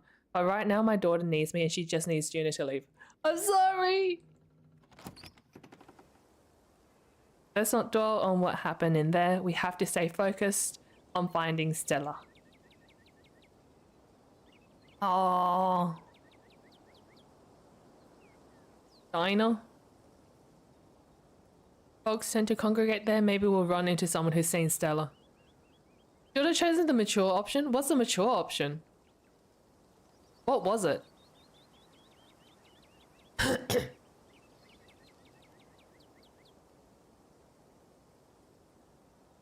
Let her vent. Ah. What was it?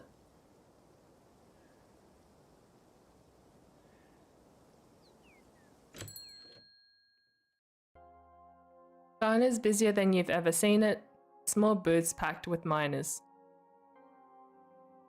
Hey, hope you weren't planning on spending any quality time in the diner today. Looks like we'll be hosting a meeting for the foreseeable future. What's going on? There's a strike up at the mines. They made the diner their base of operations. Falling asleep soon? Go to sleep. Go to sleep. Oh god. Good night.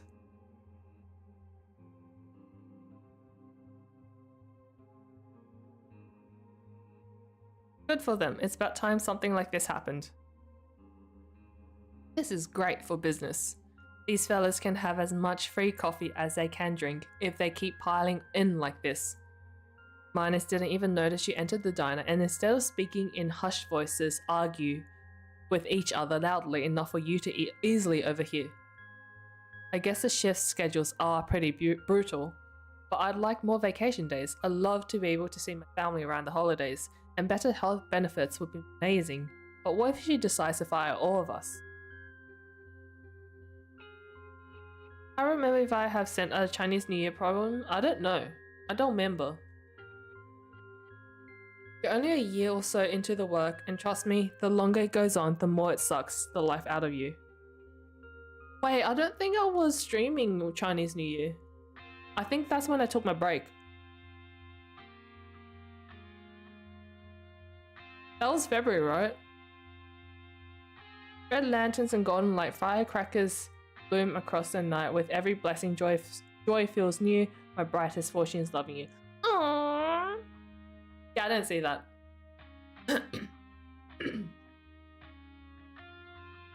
At first you're just unhappy, but you figure out you can weather it till you find something better. A paycheck's a paycheck. Next thing you know, you've lost years of your life to a company that doesn't give a solitary shit about you, that uses up every free second it can suck out of its workers and pays us just enough to survive, but not so much that we can ever save enough to get the hell out. But we could get fired for this. I really need the paycheck. I can't get fired. And the company housing, that makes a big difference for me. Right, the company housing. How generous of Tabitha to put you up in a company-owned shack that ain't had maintenance done in decades, taking a big chunk right out of your paycheck that sure as shit ain't going towards property tax and upkeep alone. It covers many things. I'm sorry. My allergy got really bad. And my cough just kind of kept going and never really ended. It's still going. The company housing, that means almost nobody in this whole damn town owns a place to live. Owns the place to live. We have numbers on our side, Harrison. After what happened up there the other night, damn near everyone is joining the picket line. You can't afford to lose us all. We have the power here as long as we're united.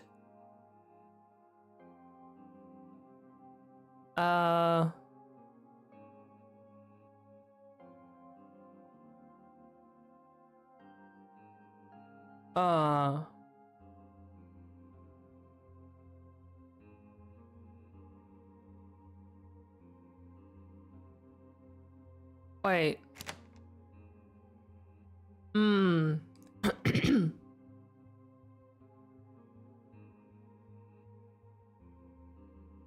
do you want to do?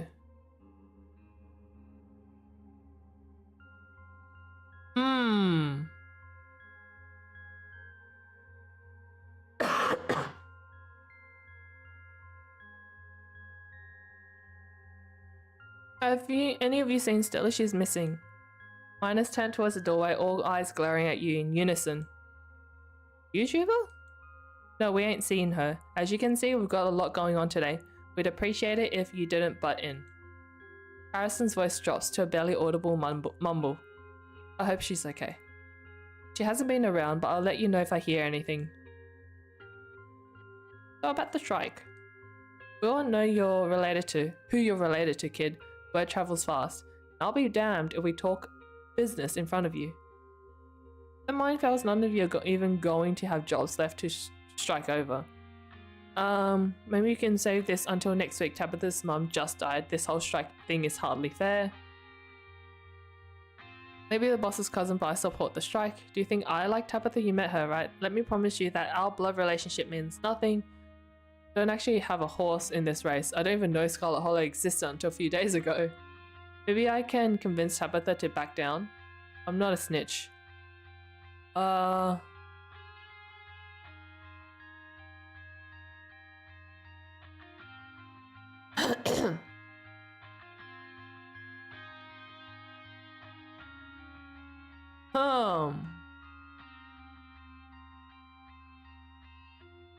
So what, everyone in town should just let Tabitha blackmail them? The mines can't be doing so poorly that a union is going to completely shatter them. Exactly, we're finally giving her a taste of her own medicine. This ain't just about the collapse. Your family's been abusing this town for years. I guess we should get going. Damn! But still no sign of Stella. Church? What do you think Stella, what? Do you think Stella decided to get religious all of a sudden? You seem really shaken up. I don't know if she'll be there. To be thorough.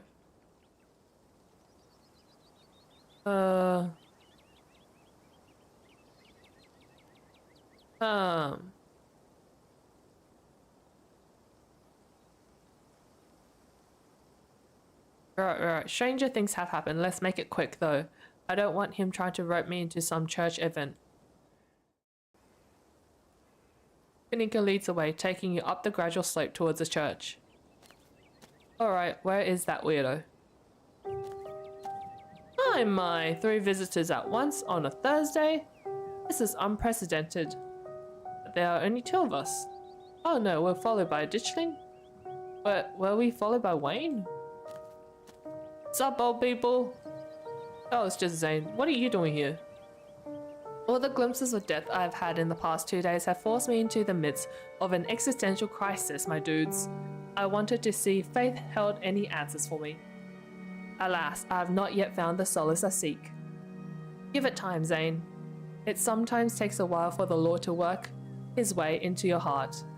But when he does, you won't regret letting him in. Be sure to look over those pamphlets I gave you, and of course, I'm always here if you need to talk. Sure thing, Pastor D. Peace, y'all. He's so creepy. Anyway, we're looking for Stella. She wandered off last night and no one has seen her since. We're starting to get pretty worried. We hope maybe you or Janie had seen her.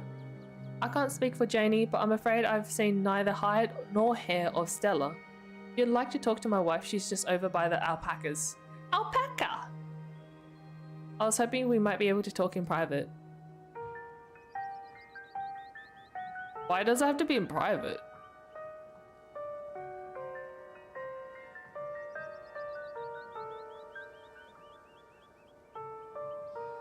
Personal matter. I'd rather folks not pry on this. I won't bite or anything, I promise, and we can talk here right in the open. Guess I'll leave you to it while I check in on Janie. Check in with Janie. Kanika wanders off towards Janie and the alpacas, leaving you alone with the nervous pastor. I'm so glad you decided to come up to visit me. So many young people these days seem to think they can solve all their problems on their own. Meanwhile, God is right here, ready to help them, if only they let him into their hearts. Pastor's eyes dart back towards the alpacas. Okay, good, she's gone. You're new in town. What kind of impression did I make on you? Am I creepy? Like the ominous little piano starts playing. You're extremely welcome, Ming. I like the cut of your jib. I haven't really done anything wrong, but you have no chill. Not through her dad's funeral. I think that this is part of a problem. If you have to pull strangers aside to ask them if you're creepy, you probably come off as creepy. Ominous little piano starts playing. Talking about a metaphorical piano, right? Because I can't say I've ever heard one following me around. It wasn't always like this, you know. Believe it or not, before I moved to Scarlet Hollow, I used to be pretty popular. I was one of the cool kids over at Harvard Divinity School. He's interrupted by the sounds of a snapping twig and a high-pitched giggle, partly muffled by the underbrush on the edge of the property. That's creepy, man. Tulip, come out of here. Come out of there. You know you're not supposed to play in the woods. Tulip glances back into the woods, quiet as she hesitates. Tulip, are you going to be good, or are we going to skip story time tonight? I'll be good. You don't have to skip story time. I won't go into the woods, I promise. I know you won't, Tulip, because you know it's too dangerous for little girls in there. Why don't you help Mama with the alpacas? It's just about time they got fed. You can give them hay. Tulip smiles broadly, seemingly excited by the prospect, and hurries off. Sorry I had to have a firm parenting moment just then. He's been trying to run off into those woods a lot lately, and it's really dangerous even for adults. There's this massive trash dump not too far past the trees, but it must be at least 50 years old, so it's all grown over and looks like it's part of the landscape. But if you accidentally walk on it, you might find yourself falling into a hip-deep mound of rusty cans and broken glass. Philip made up some imaginary friends and keeps telling us they want her to go out there like the word of some fictional creatures she made up is going to convince us it's a good idea for her to play in someone's old garbage. But she's 7, of course she will get some funny little idea like that. I'd love to get the community to rally around a big cleanup. About time somebody got rid of all that junk.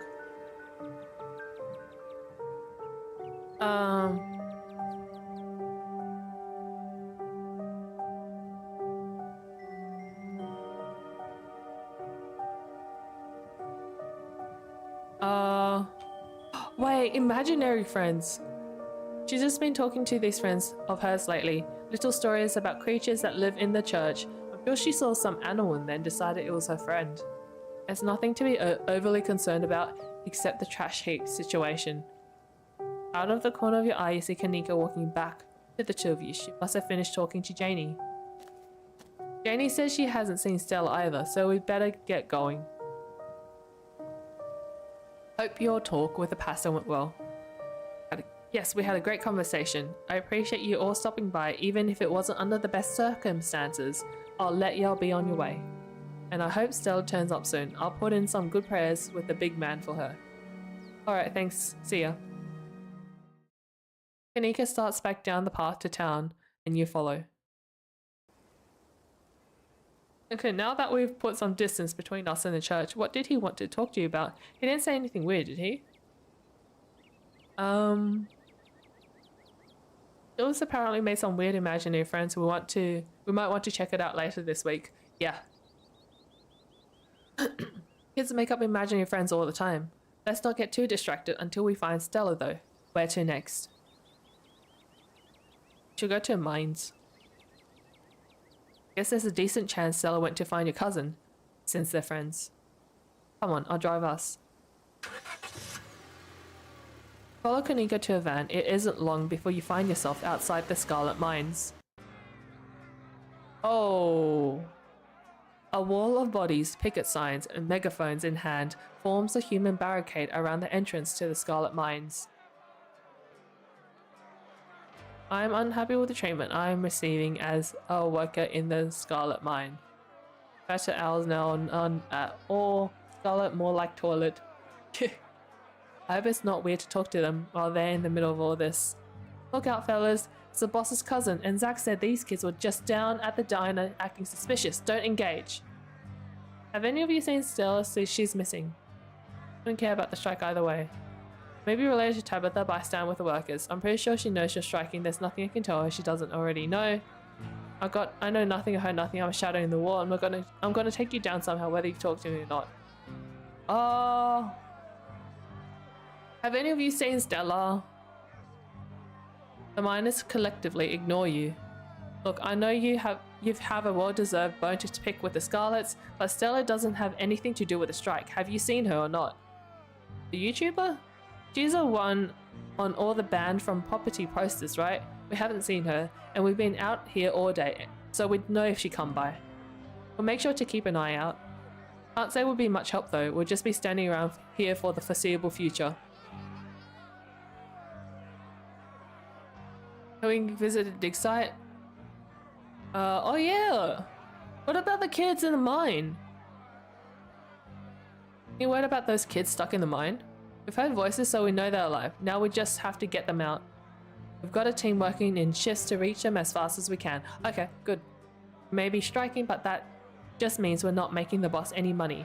Not that we won't do everything we can for kids who need us. Can we visit the dig site? No way, there's a ton of dangerous equipment there. The men working to rescue those kids don't need any more distractions. It's bad enough having parents breathing down our necks, making their job that much harder. They will have every right to be at the dig site, but that one woman, Becca's mom? Yes, they're being hassled enough as is. Why are the cops here? Miss Scarlet requested we supervise the situation. The mine's the source of a lot of jobs in town, and she just wanted to make sure nobody did anything hasty while expressing their concerns.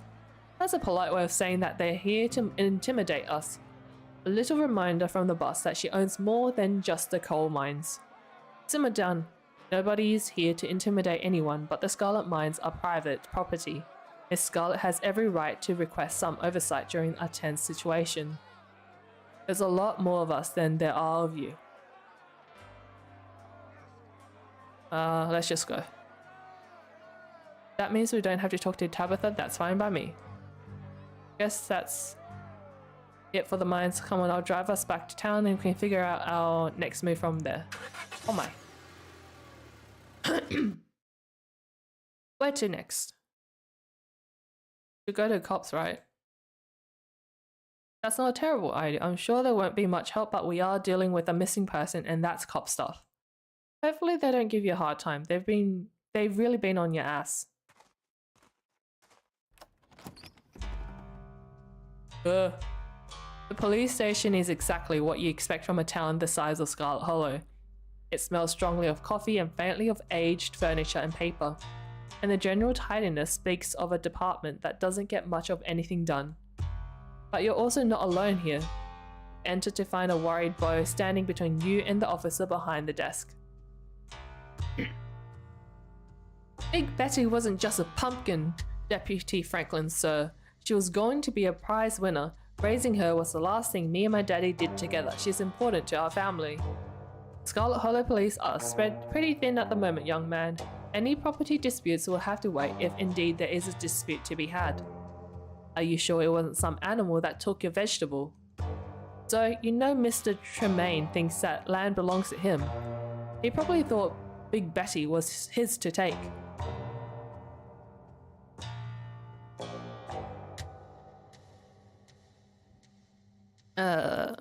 He ain't coming to his door, so for all I know, he might be all the way to the state fair by now with our pumpkin. Ain't there something you can do about it? Security guy. Ran off last night and she's still missing. Are you part of a cult? Can you arrest a ghost? Oh, did you find your dad? The Beau's stoic expression breaks and for a moment you can almost see tears forming in his eyes, but he blinks them away. No, I ain't found him. He had to stop looking so I could stay home and guard the farm. There are more of those things every minute, it seems like. Do you think they'll go back to where they came from?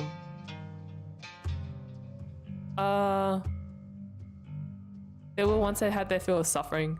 I don't much like the sound of that. I'm sure things will go back to normal soon. I'm so sorry for everything you had to go through.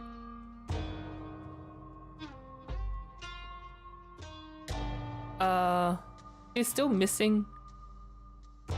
Missing person? Apologies, Mr. Calloway.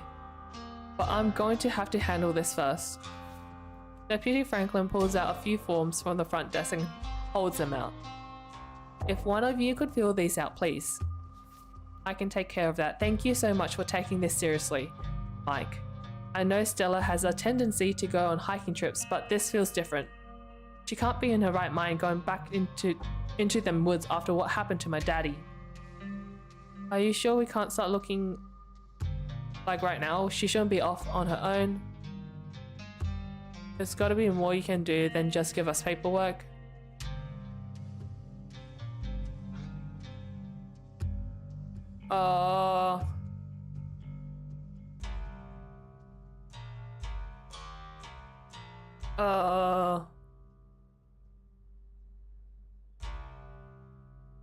Thanks for taking this seriously.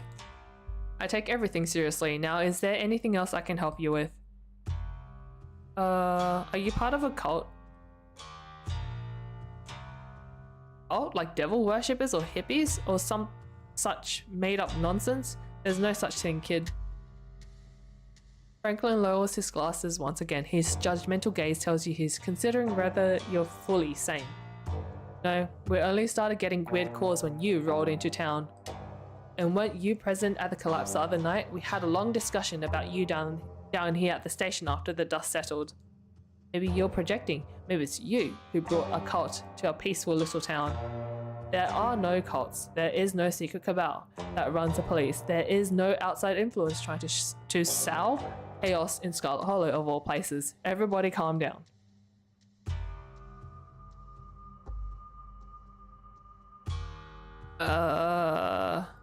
Looks like you're busy. Nanika hands the completed report back to Deputy Franklin.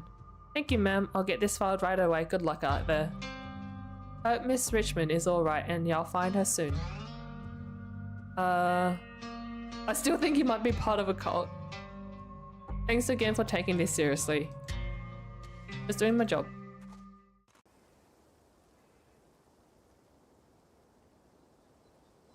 At least we filed a report. Still, I guess finding Stella is going to mostly be up to us.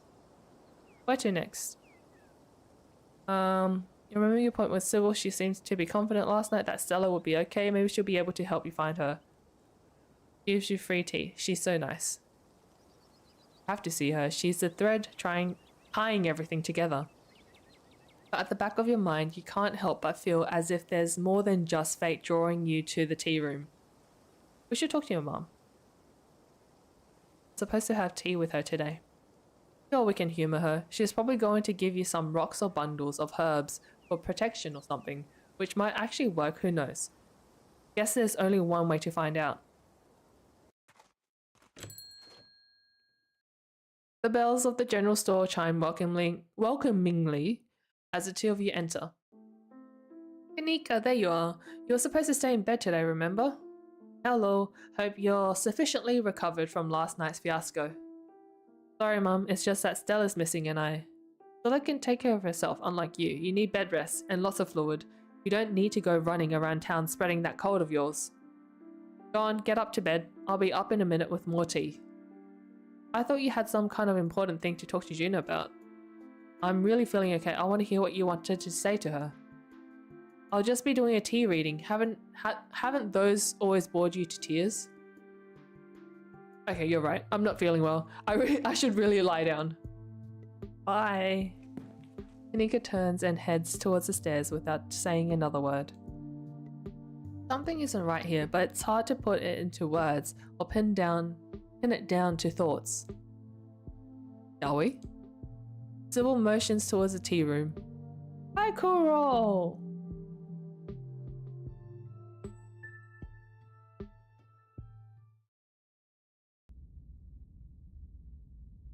Please have a seat. I'll bring you a fresh cup. You take a seat at the small table at the edge of the room. It's dark here, only a sliver of sunlight able to filter through the heavy curtains, supplemented by the bright grow lights over the plant in the corner. Paul joins you at the table and places a cup in front of you. It smells light and citrusy with an undercurrent of decaying earth. The same tea she brought you on Tuesday. I'll be able to do a reading once you're done. Until then, how about we just chat?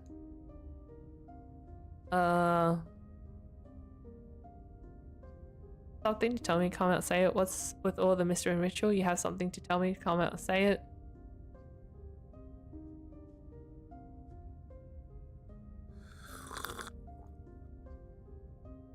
Citrus smell is fleeting, quickly replaced with an earthiness at its core, like you've taken a mouthful of dirt.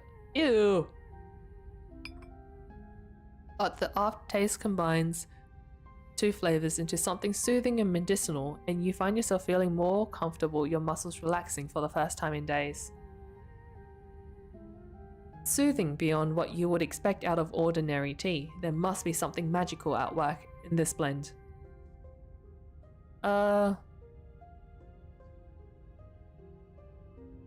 Say it.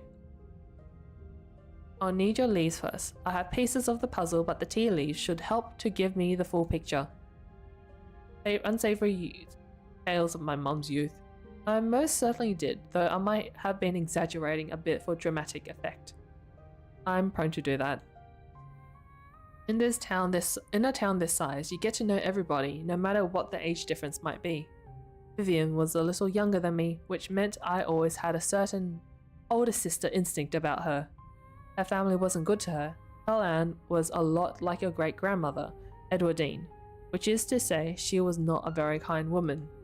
Similar to Tabitha, but with more social grace, and considerably more hatred for her fellow man. But your mother wasn't a shrinking violet either. She was just as stubborn as any other Scarlet, so her family choosing her as their punching bag made her into quite the rebel. What happened to their mother?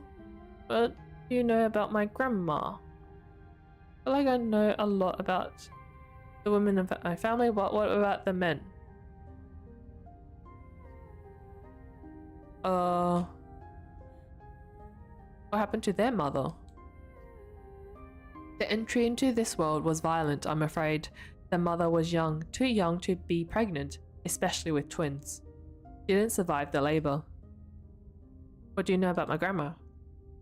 I'm afraid there isn't much I can tell you. I think there were two in that generation. The youngest died when the girls were still children. Edward Dean never spoke about them, nor did your mother. And what about the men? I suppose they just haven't been very noteworthy since Edward Dean took over the mines. Her husband died a long time ago, and to be quite honest, I can't even recall his name.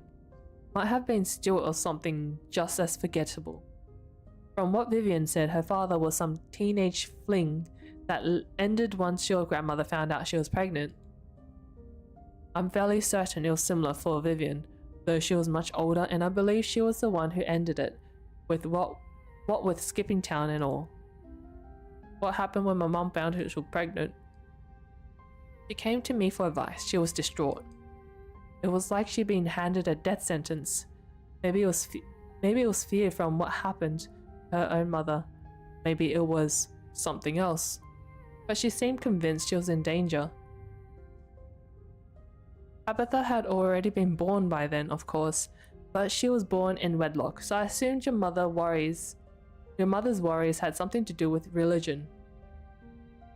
Though the Scarlets weren't particularly religious as far as I knew. Oh, have good sleep, Gemini. By the way, the way Vivian was that night, she came to me. It stuck to my mind. But the way Vivian was that night she came to me, it stuck in my mind. It's always had me wondering what it was about your family that made her panic so much at the thought of having a baby. Finish tea. Close your eyes and take another sip, and then another. It's delightful. Tea's gone before you know it. The small cup empties, save for what's left of rehydrated tea. The tea is gone before you know it. The small cup empties, save for what's left of rehydrated leaves coating the bottom.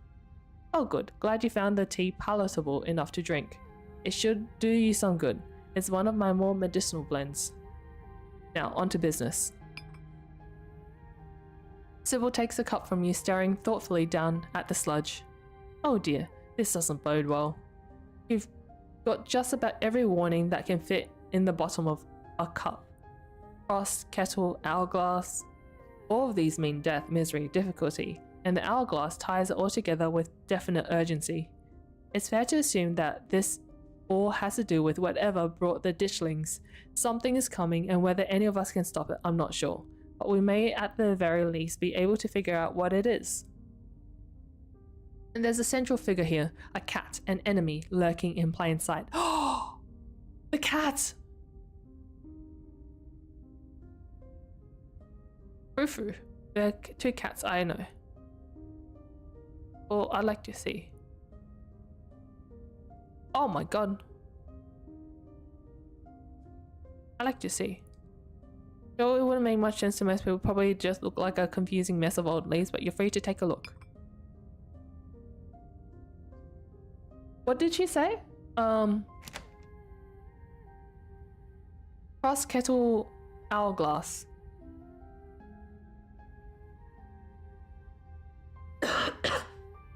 Where's the cross? I see the dog. No, wait, hourglass? Cross kettle hourglass. Wait.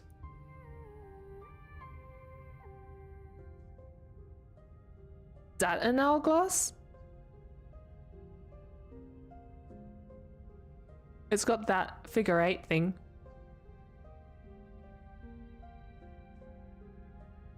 Cross kettle hourglass.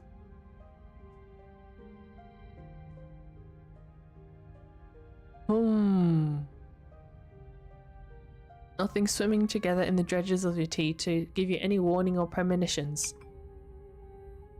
I hope that settled your curiosity. Don't worry if you couldn't make sense of it. It takes years to learn this sort of thing, even for someone with your propensities.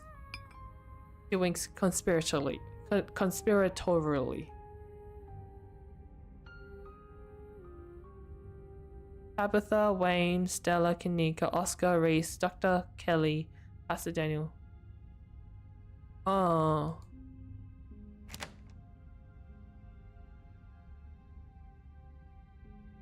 Central figure, a cat, an enemy.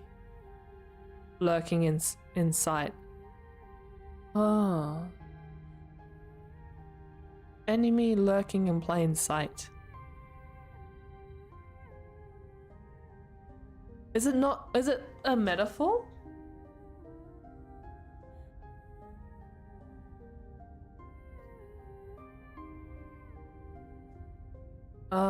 Cat lurking in plain sight. Old lady? Oh, true. She's sus, but she seems nice. I have a weird feeling it's Kanika. Or just trying to remember the characters.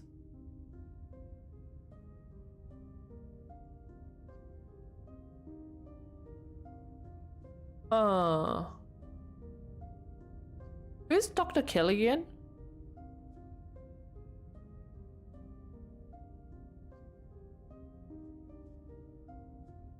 How do I know you're not the cat? Ridiculous. Deborah was helping you and she was a cat. Why would she warn you about herself? Pick someone else. That isn't you though, is it? Ignore it and speak your mind. I don't know. I suppose you don't, though I think the cat wouldn't exactly warn you about itself. Still, you can't rule anyone out, even the old woman with the tea obsession. You don't have to figure out an answer right away. It often takes time for the mind to connect the dots. Just be on guard and keep vigilant that someone close to you isn't to be trusted. We know from the ditchlings that something terrible is coming your way, and it's likely that it's connecting to some hidden enemy. Perhaps we can try to counteract whatever might be planned for you. Hello, Monty Rob. Gaming, what do you mean? What do you mean? What do you mean? What do you mean? How are you? Judging by what you told me last night, those stones carving seals, whatever you want to call them, I think it's likely they have something to do with this. Doing well, nice. Until the cat reveals itself, it seems like your best course of action is to seek those carvings out, piece together what you can from your visions, and arm yourself with information. Wait, what? Oh. Have you sensed any others around town? Do you think you might be able to find another? Your thoughts drifted to that door yesterday, the one that seemed to draw you in, urging you deeper into the clinic. Oh. Even just remembering it is enough to tug at you, compelling you to return and open it to see what's on the other side. You can find Stella later, maybe you can even find her there. What's important now is finally seeing what's hidden in the clinic.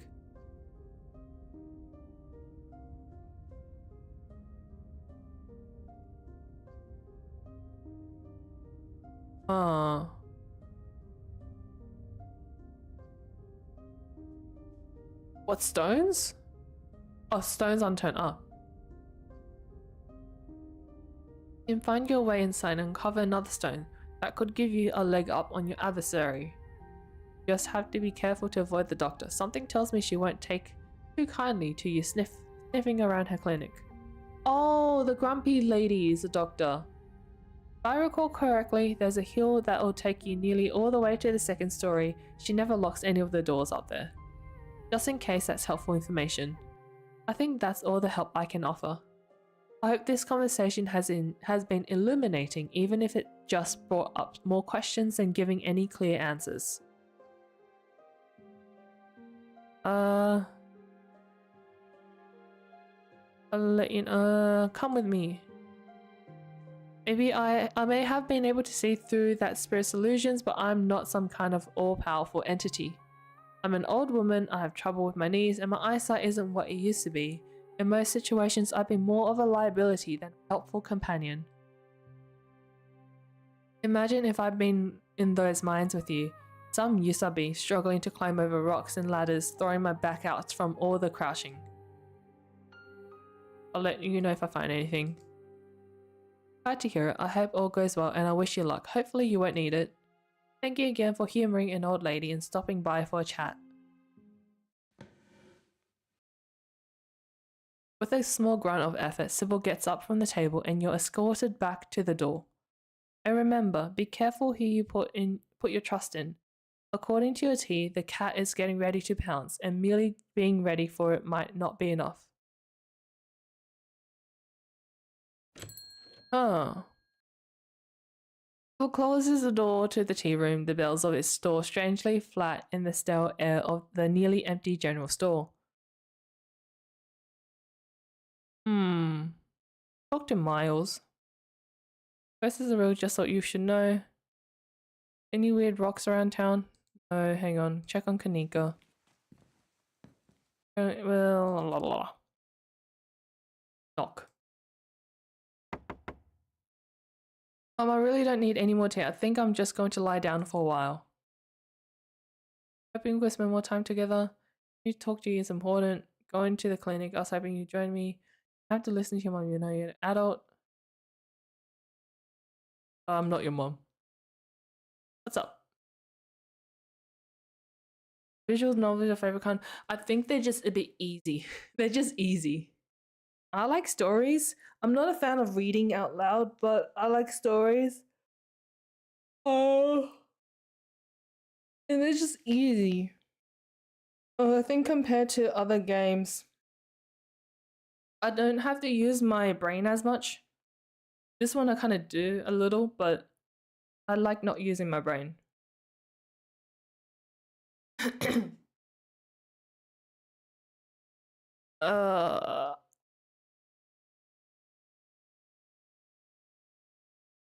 Going to the clinic. Someone's right, I'm exhausted. I probably shouldn't push it all out. I might wind up worse off tomorrow. Okay, I'm on my own. Found the road to the clinic. You make your way up the familiar hill past the rows of ragged houses that make up Scarlet Hollow's residential area. It isn't long before you find yourself outside of Dr. Kelly's clinic, its secrets enticing you to find a way in. Even at the bottom of the hill, you can already feel the presence. It's like a magnet has been fixed to your ribcage, gently tugging you forward, guiding you towards whatever emits this compulsive frequency. There's a thing in the back. Oh, they're all there.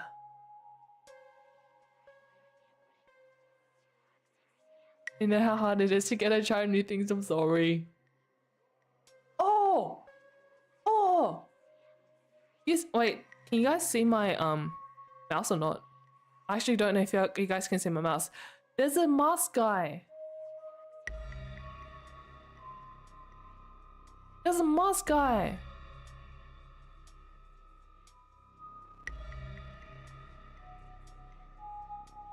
No? So on the... Can't see me in that mouse. Oh, okay. On the left side. At the house. Behind the balcony. Oh, and there's also another one at the back. On the right side. Next to the house. In the hill. But in the black bit there. Between the house and the bushes. You guys see it?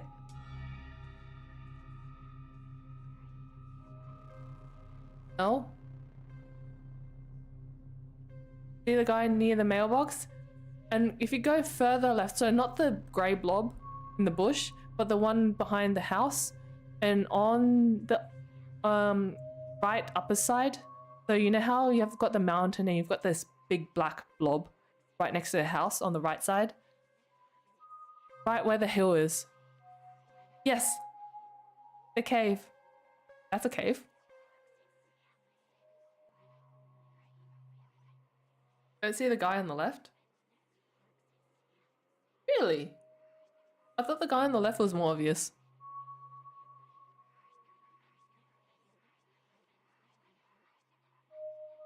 Even clones? What do you mean even clones?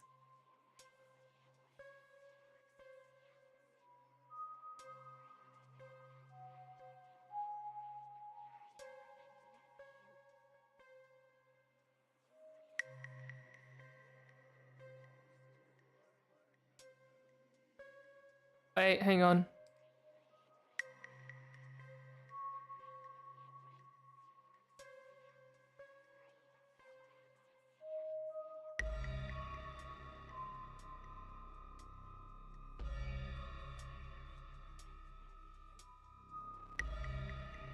Could be rocks with personality.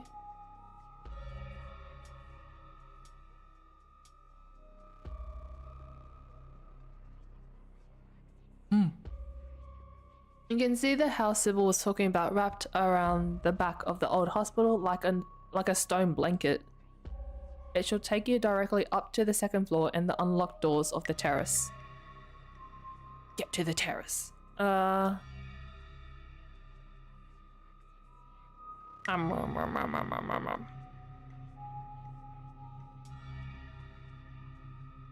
the terrace. And zero in on a drain pipe. Bingo. It's been a while since you've done this and you're a little rusty, but it doesn't take much effort before you're there. Hi, Fable. You try the door, it's unlocked. It's always unlocked. What? Hello? Hi, Fable. The upstairs.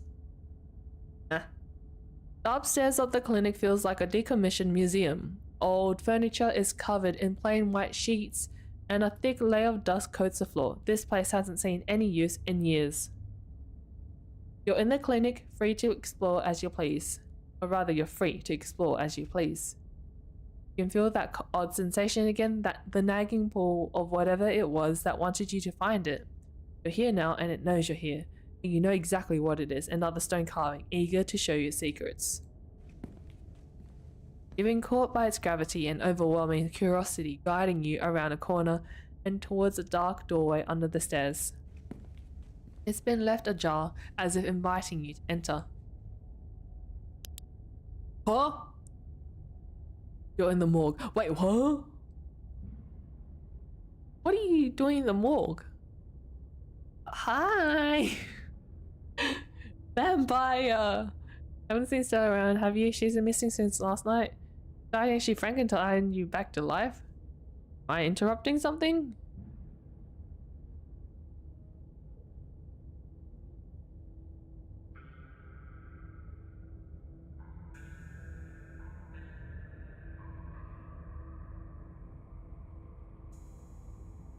No, I was just practicing, I guess. Sometimes I just come down here to rehearse. Remain silent. His words seem distant to you, the tugging is strong down here. You can almost feel yourself slipping into a trance and your eyes wander back to the wall of the morgue. You need to see what's back there. You touch the wall and it feels disappointingly solid under your palms. Hey, are you okay? You feel Reese's hand gently shake your shoulder, and for a moment, the thing on the other side of the blank white wall loosens its pull on you. You kind of look possessed for a second there. You good? Make him understand. Use your words, don't let this fervor consume you. Be present in the moment. You inhale deeply and take in your surroundings. You can't help but notice that one of the body storage drawers is labeled Pearl and Scarlet. Mine had a stone carving the other night, as did Oscar's house yesterday. They've been giving me visions and I can sense one on the other side of this wall. I need to see it. Why wall? Needs see thing but wall standing way? Broken sword? Never heard of it. Inside. There's some kind of magic shit going on, man, but it's telling me I need to get behind the wall. Why wall? Need see thing but wall standing way? Examine your aunt's body? Oh, can we? Ugh. This is your Aunt Pearl-Ann, whole Baroness of the Scarlet Mines and local she-devil that it seemed no one, not even her own daughter, was able to mourn. This is not the first corpse you've seen, but it feels the same as any other. She's an empty body now, the warmth and energy of life now dissipated.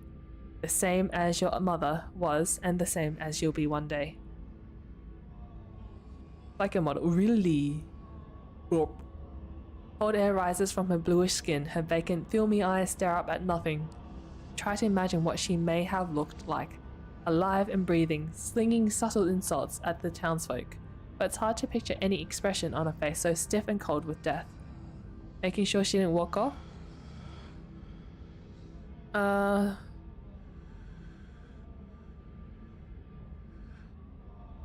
Like, totally faking it. Can't be murder, can it?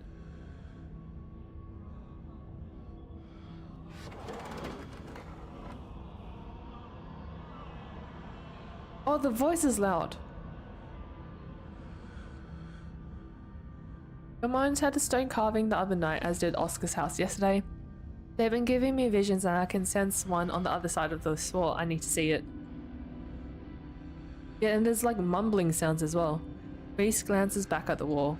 You're really serious, aren't you? This is probably a bad idea, but you really need to go in there. I'm pretty sure there's an emergency axe somewhere upstairs. I just need to get the doc out of her hair. Should take 2 seconds.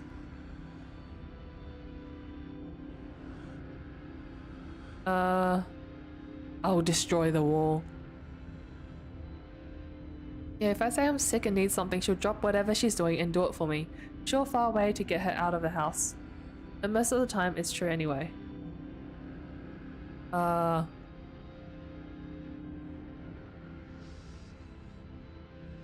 Here's what you got to get what you need. No shame in that. Exactly. Thanks for understanding. Don't mention it. If there's anything I can do to actually be useful, I'm happy to help. Be right back. He strides past you, his long legs moving swiftly. He seems excited, his usual dour demeanor replaced with an uncharacteristic pep when faced with the prospect of sneaking around and tearing down walls. He hears soft voice filtering in through the open doorway at the top of the stairs, a hoarse and sickly edge added for effect as he speaks to his mother. Hey, Mom. He coughs gently. Cough, cough.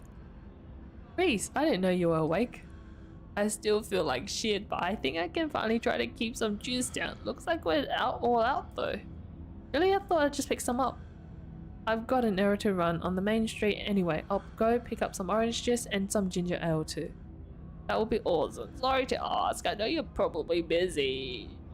It's no problem, it doesn't take long. Don't do anything too strenuous while I'm gone, just lie in bed until I get back. Thanks, Mom. I'll take it easy. You hear her footsteps down the hall, then the front door opening and closing. It worked! Beatrick Rast has left his voice, excitement rising in his place. Come on up, we don't have long until she's back. As you step out of the morgue, you relax. The extra space between you and the carving has weakened its hold on you, and with it, your desperation to claw your way through the wall and unveil it.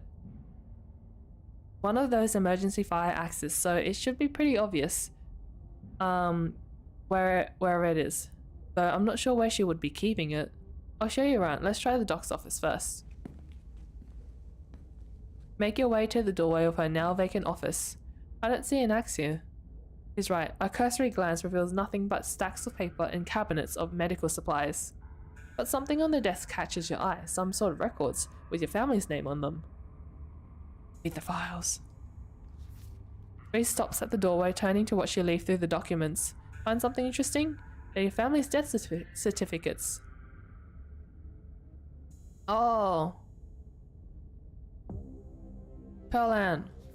Sleep apnea discovered by her daughter Tabitha Chrysanthemum Scarlet. No autopsy performed.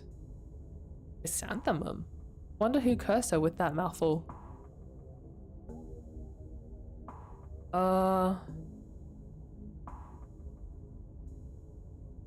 Like it was forbidden knowledge.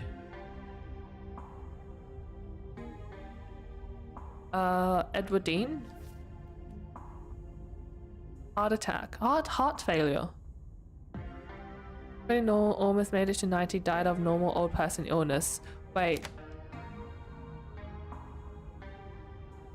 How old was Lanigan? Enoch? 69. Fall from cliff. Hi Jester. Coroner report attached. Organ sustained impact injuries, lacerations to the neck and body consistent with fall from great height. Oh, an actual autopsy report. Looks ancient. Other death certificates. Quickly flip through a few of the others, Scarlets, whose names aren't quite as familiar. So follow. Theodore Scarlet, born 28, crushed in mine collapse. No body recovered. Signed by his brother. Joseph Scarlet. Bill Scarlet. Both killed in Normandy in the line of duty. Must have been Edwardine's brothers. Certificate of fetal death. Infant boy. Andrew Charles Scarlet. Mother Edwardine. Cause of death, complications during birth. No doctor present. Home burial. Alexandra Scarlet. 9. Missing. Presumed dead. The owner of the doll. She went missing. Marybelle Scarlet. 17. Complications during childbirth. Signed by her mother, Edwardine. Edwardine's kind of linked to most of them.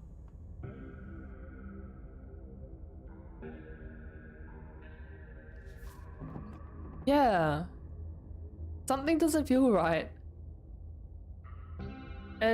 Reese's eyes flick up to the doorway, and a second later you hear the sound of the front door handle being turned.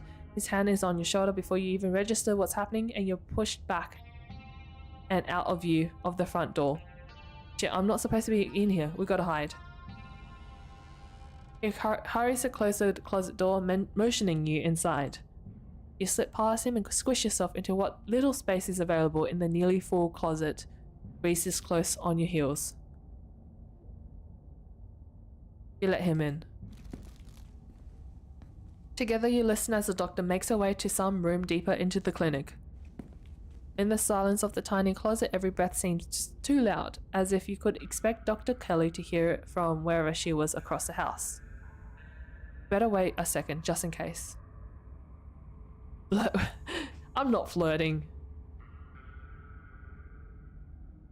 Two of you stand in tense silence, both crammed into the suffocating closet, taking shallow breaths as if she could hear you breathing from the other side of the building. But the footsteps soon return. Dr. Kelly makes her way back towards your hiding place, creaking floorboards broadcasting her location all the way into the hallway just outside your hiding spot. Much to your relief, she opens another door, leaving the main clinic. We're in the clear.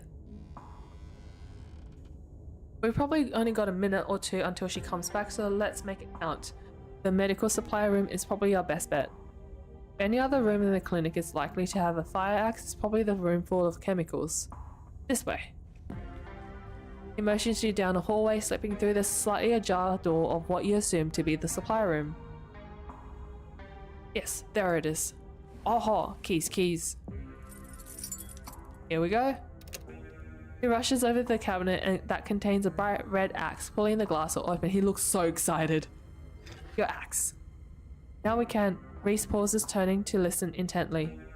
That was the door from the house. Come on, if we hurry we can get you back downstairs. I'll run interference, go downstairs quick. You can hear her approaching now, floorboards creaking in the hallway on the other side of the office.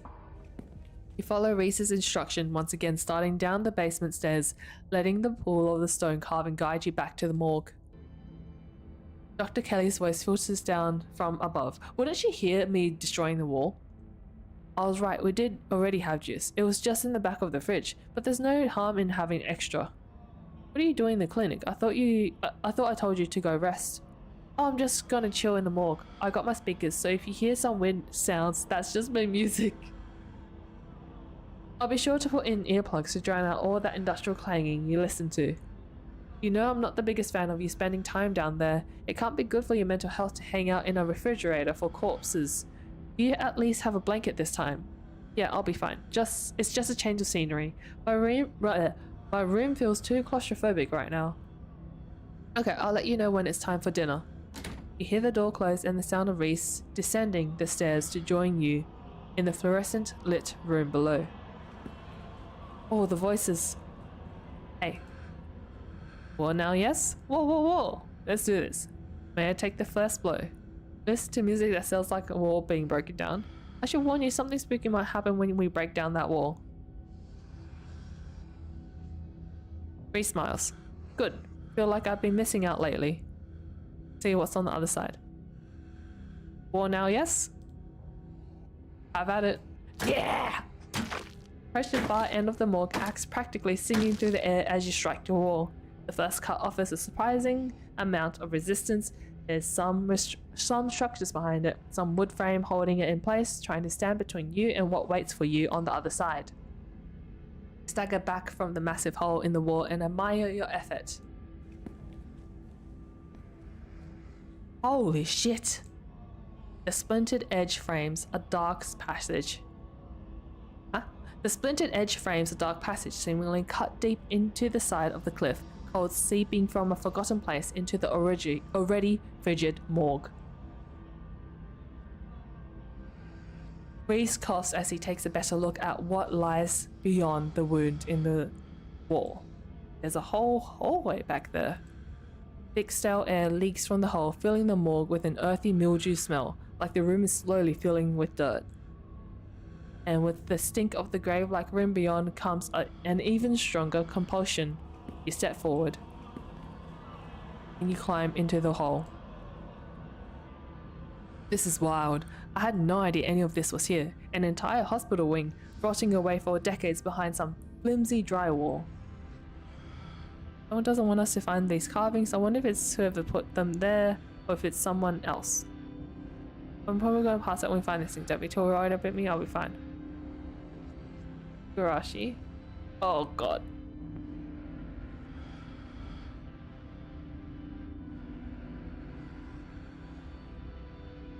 Thanks for the heads up. You step forward into the unknown. You don't bother to retrieve the axe. The final wall concealing the carving is rotten, water damage having eaten away at the wood over the course of unknowable years. The planks nearly reduced to sawdust. You tear into it.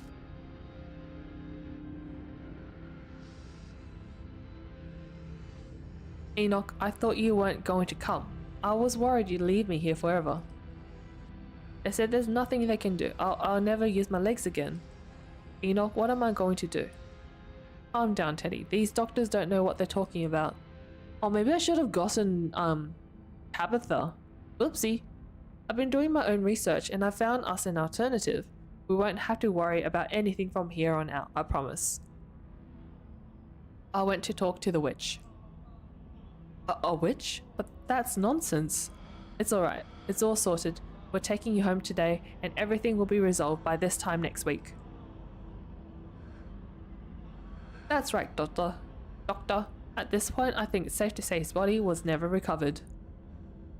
Whoever it was who claimed to be Theodore, it wasn't him. Wasn't even paralyzed, as it turns out.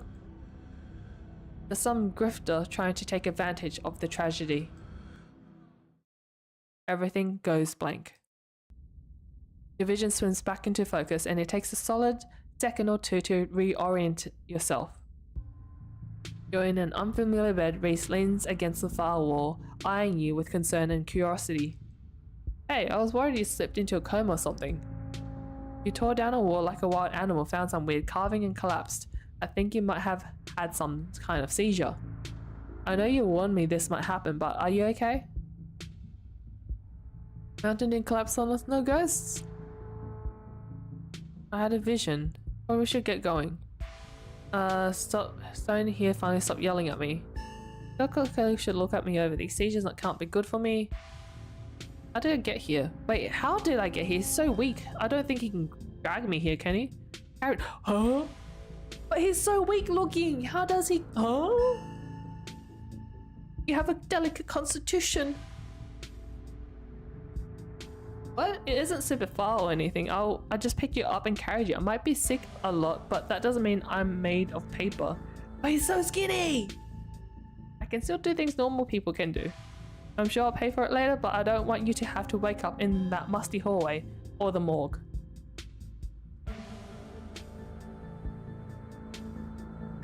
Does Dr. Kelly know I'm here? No, I stuck you back into the house while she was busy in the medical storage room. He is sus! Is he the cat? Oh! He is probably the cat. It's probably him! Oh! I had a vision. Hallucination? I have those sometimes too. Used to have them a lot as a teen. Or it's just weird little things like my hands would look wrong or my neck would seem too long or the room would feel smaller. I don't think Teddy died in the mine collapse. My family has secrets. I think Carvings is trying to warn me about something. My family has dark secrets.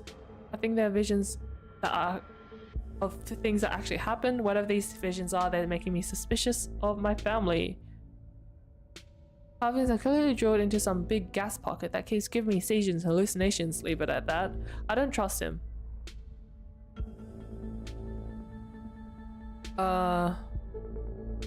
Yes, thanks for hydrate.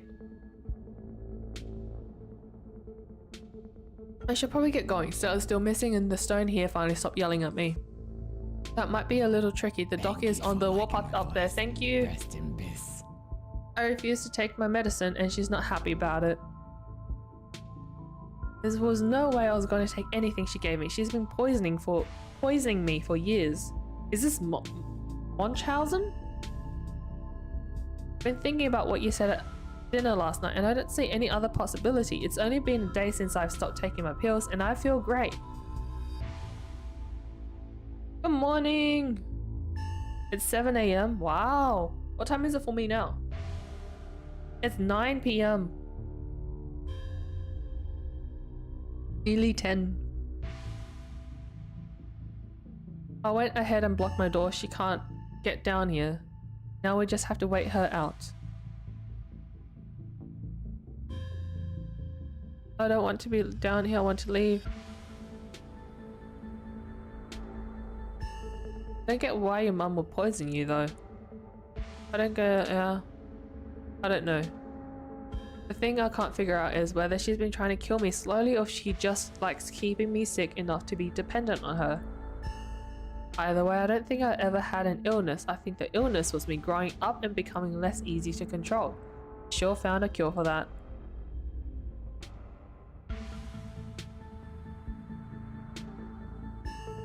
Oh.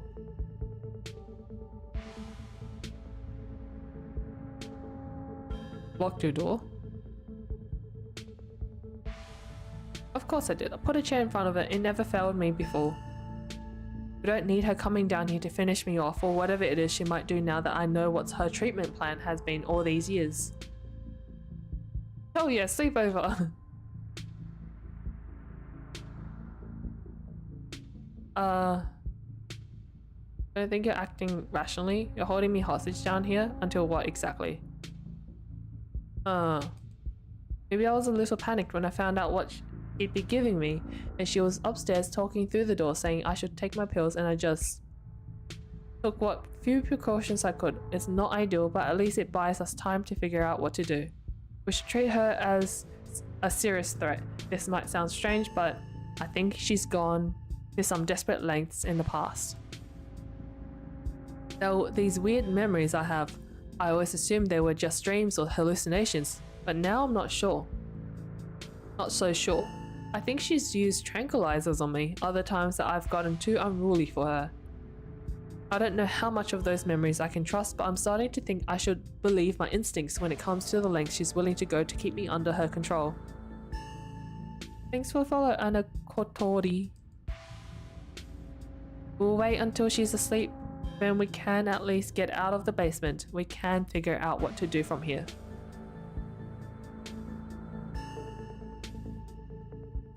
Are we supposed to pass the time? A distraction seems like a good idea. As you can probably tell, I'm getting a little jittery. Maybe it's the lack of poison in my system for the first time in years, or the fact that my whole perception of reality has been turned on its head. Probably a combo. It doesn't feel awful, to be honest. Draw me like one of your French girls.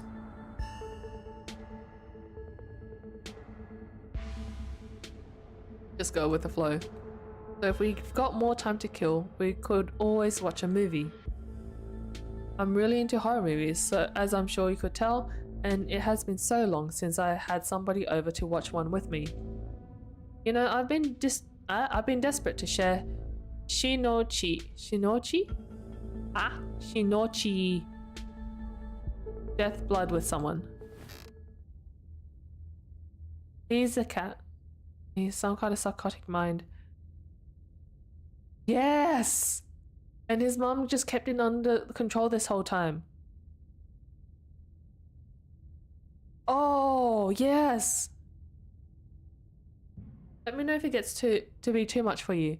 I'm not a great judge of how others people will react to the sort of things I watch, but I definitely don't want you to feel uncomfortable. Ivy Gaming. This is a slow burn of a movie, but the dread it's managing to build is palpable in the room. Or maybe that's how it feels down here all the time. What with the grisly paintings, lack of lighting, cinder block walls, and of course the fact that the woman currently lurking upstairs had been poisoning her son since his teens. But he's always watched horror stuff. I think he's always watched horror stuff even when he was on the pills. Because if you consider his I've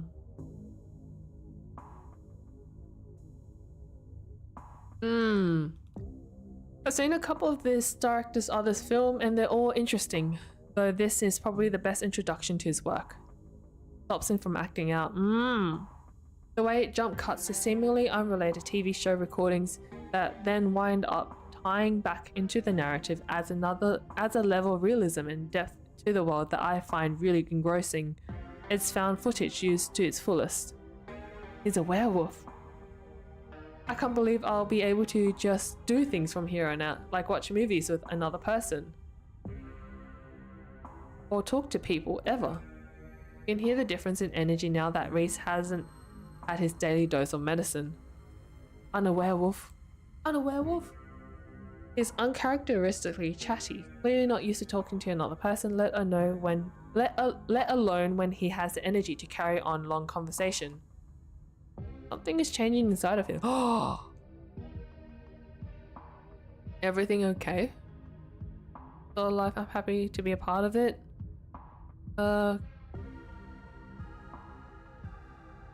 Thanks for the follow, the godly Akaza.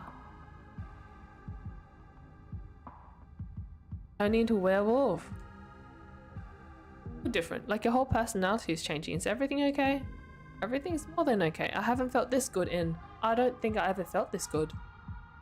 A man on the screen yells portent of doom into the camera, trailing off into a wordless scream. Thank you for the plot is really heating up. Thank you. Rest in peace. I love that there are all these distinct sorts of vignettes, little pockets of horror that affect a small number of people, and only once you start to see how they fit together can you realize some fundamental horror about the universe. And then it sees you back. Incredible. Cosmic horror in the truest sense. Reese is becoming very animated.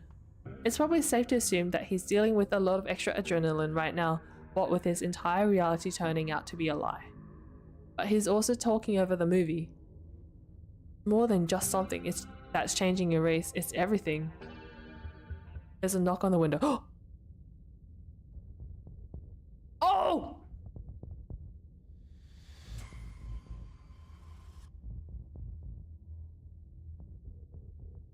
Fine. Don't get any closer to that thing. It's time to go home. Thing. It is him. That voice. I know that voice. Oh. Is that who's been following you around? Without another word, Wayne starts pounding on the window. Good luck, freak. That glass is shatterproof. Wait, is Reese the— oh. Enemies upstairs, enemies outside, we're surrounded. Even if I get out of this house, I won't be safe. You won't be safe.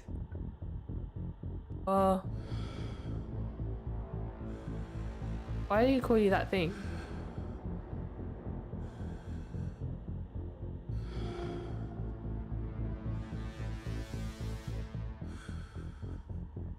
Why did he call you that thing? Because he's some kind of monster and he wants me dead. Can't you feel that? The murderous intent is practically oozing out of him. But I'm not weak anymore. I can fight back. I don't have to cower in fear from the people who want to hurt me. Being the creepy guy in there. Oh. I can protect both of us. No, you can't. The window shatters. Wow, look at this room. Oh! Oh! Good morning. Wait, outbreak. As Reese tears at his clothes, paint bubbles out from the canvases. His ghoulish figures peeling themselves out of their two-dimensional worlds, invading yours, crawling up the walls. He is unaware of what's in the bed. It's his paintings that was probably on the wall.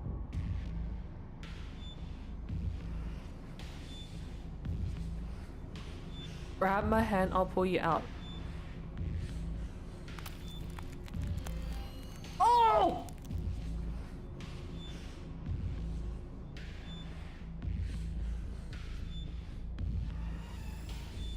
Oh! Oh! Oh, hell! Give us a... Oh.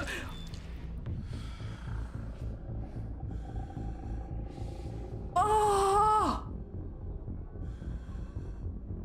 Oh, shit! Oh! In a surge of violence, the change that has been brewing inside Reese finally comes. As it manifests, the broken statement window is sealed off and Wayne along with it.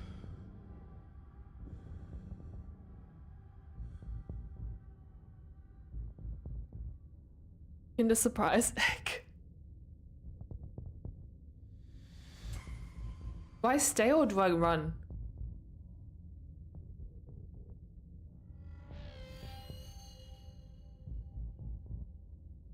Do I trust Wayne?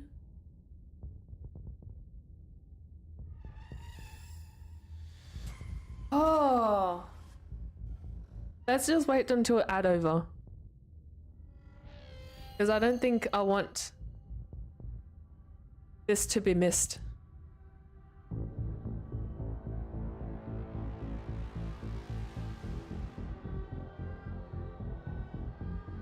Oh! Oh my god!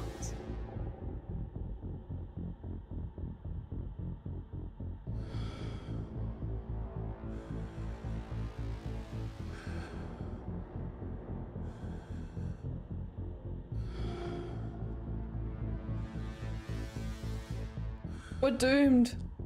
Run or stay? So basically we're choosing Wayne or Reese.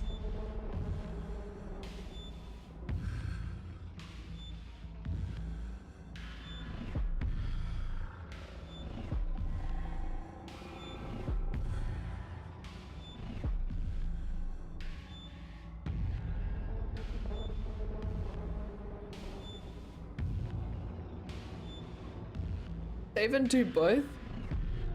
Ah, true. Or... oh, it's hard to say because the game isn't finished yet. This is chapter 4. Chapter 5 only came out recently and there's 7 chapters total.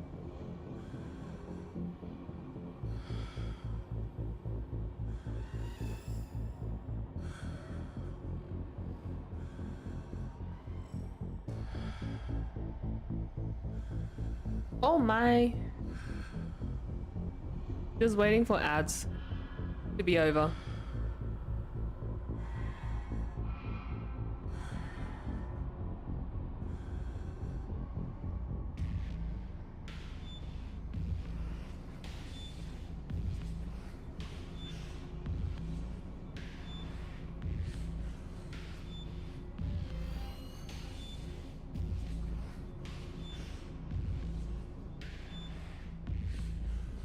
Ad break.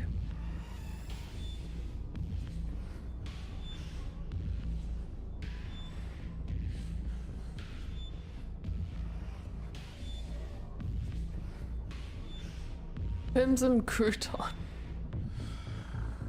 Bread. Bread.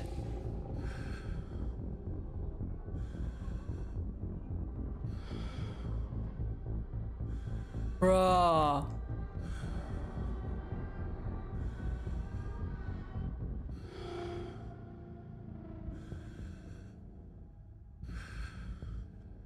Hmm.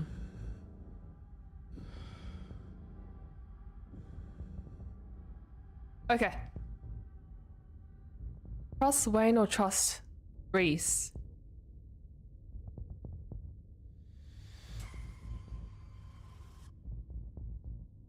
I don't know. I would actually save.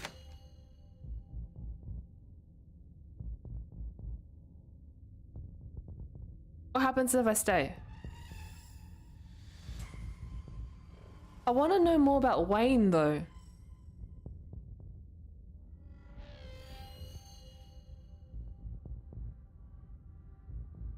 And he helped me to get to the carving.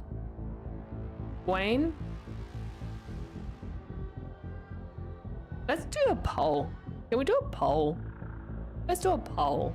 How do I do a poll?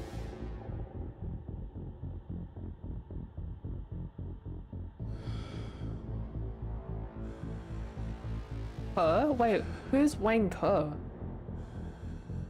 Oh! Oi! Oh no! I can't believe I fell for that. Ah, shit.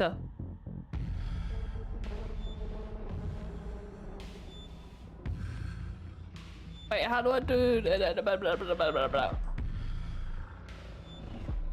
Oh, bruh. Okay. Oh. Ooh. Reese. Wayne.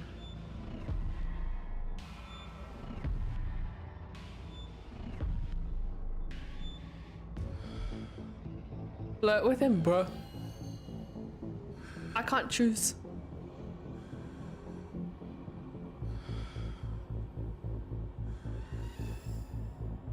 I actually had a... Well, I should figure that out next time. I had a thing where the poll actually shows up at on the screen.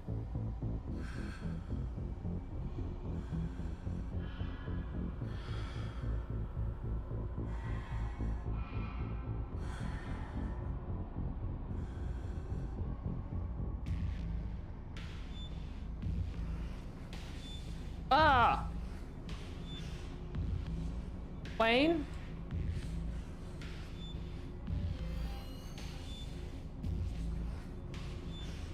We're doing Wayne. Okay. Run. Seen enough to know you need to leave, you run up the stairs. The door is blocked by a chair.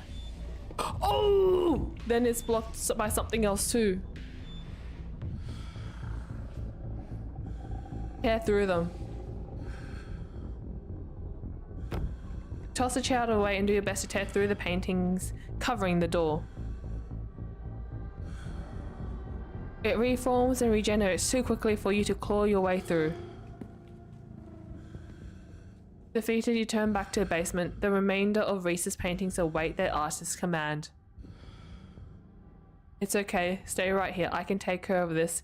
Then she won't be able to hurt anyone anymore. I'll be right back. Oh, not the mom! He storms up the stairs, leaving you with his creations.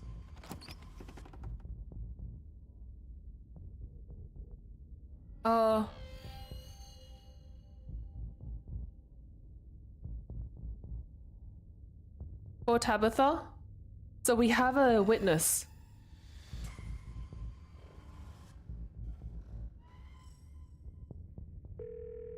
Hey, where are you? Once on the loose. Peanut butter cups. Thanks for the follow, Arab Habibi.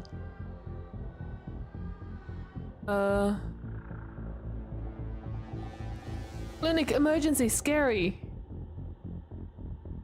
Her from Dubai. Hello.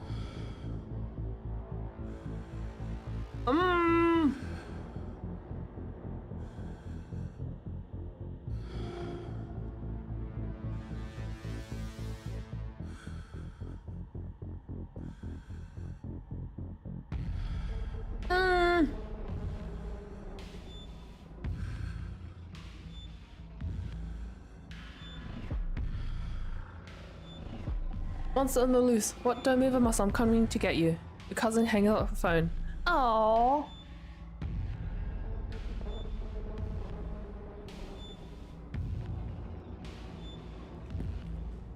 Make your way to the door that beckons to you yesterday, all intrigue now washed away. You know where it leads, you know what secrets the stone that lurked in the forgotten basement of the clinic had to share with you. Now the clinic holds a new horror. Somewhere beyond the narrow hallway leading from the house proper into the doctor's office, there's a monster preparing to do something unthinkable. And she had earplugs in. She has earplugs in. You grasp the handle and turn. Duck.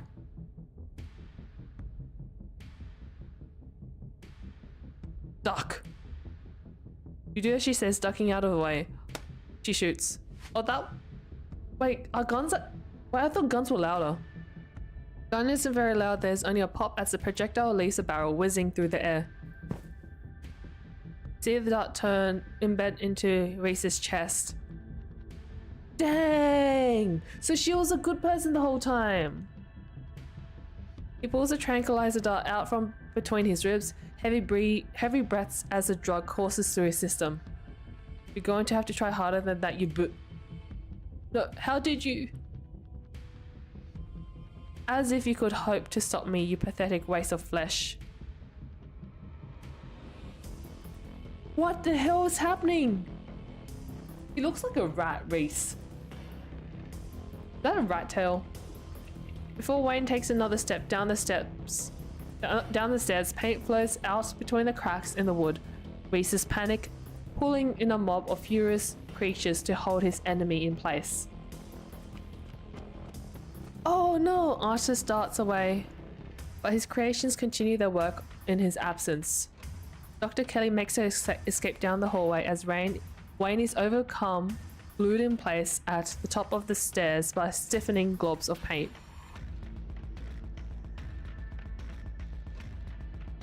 Oh! Nearby room?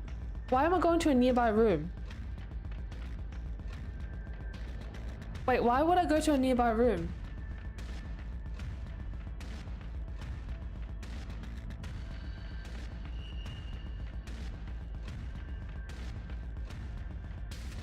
Wait, so if the old tea lady trusts Wayne, I probably should trust Wayne as well. If I trust the tea lady as well, I should probably trust him. Wait, what's in the nearby room?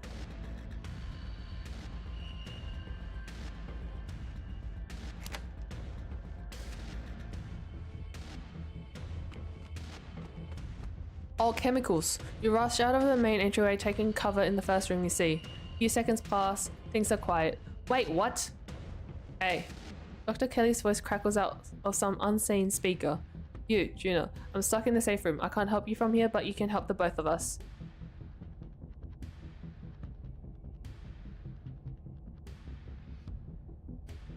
The hell's your son, ma'am?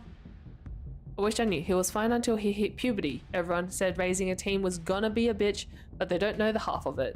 Now listen to me. You're in the medical storage room, right? I need you to use the black tape key to get into the cabinet and bring me the elephant tranquilizers. It's a bottle labeled carfentanil. Their tranquilizers clearly aren't gonna cut it anymore.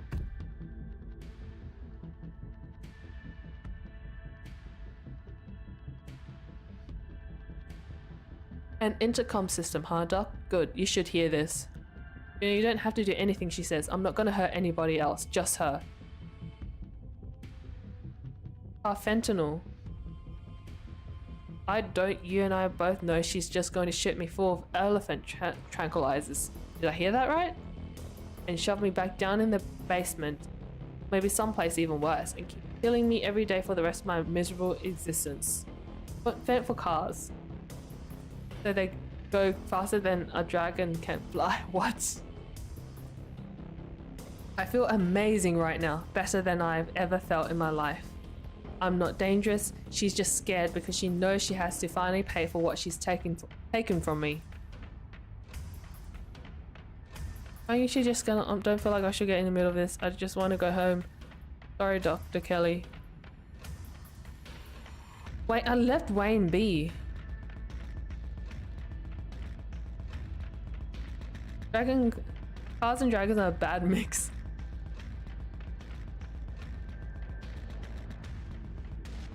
I'm not gonna let you kill someone, Reese.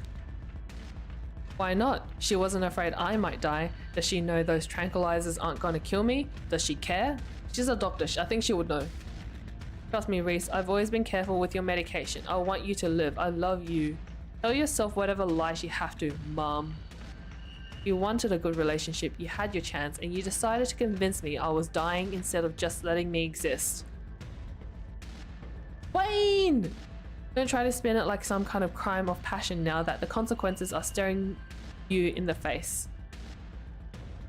Wayne! Enough. Reese cries out in pain. Ah, what the hell did you do to my shoulder? I'll handle it. Try to get somewhere safe until then. The two stagger off down the hallway. Quick, grab the tranquilizers and head to the safe room. Small square of black tape to match a key. Organized woman. Make your way out of the medical storage room and back to the hallway where Dr. Kelly disappeared. As you approach, Dr. Kelly heaves open the door, slowly breaking apart the mass of paint, sealing it shut. Sorry, I don't think I can keep it open for long.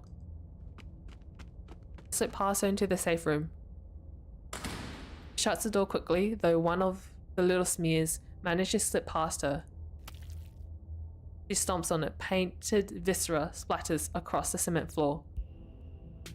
Sounds like Reese and your friend are still fighting. We'll probably have a few minutes before he gets here.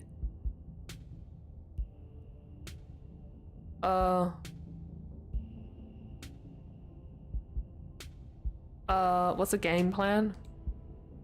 Both short and long term. Well, I'll pump him full of elephant tranquilizers, then I lock him in here. Then I somehow convince him to see things from my perspective. Then we'll all live happily ever after. He manages to find a way out and kill you. Some other way is just gonna make him feel trapped.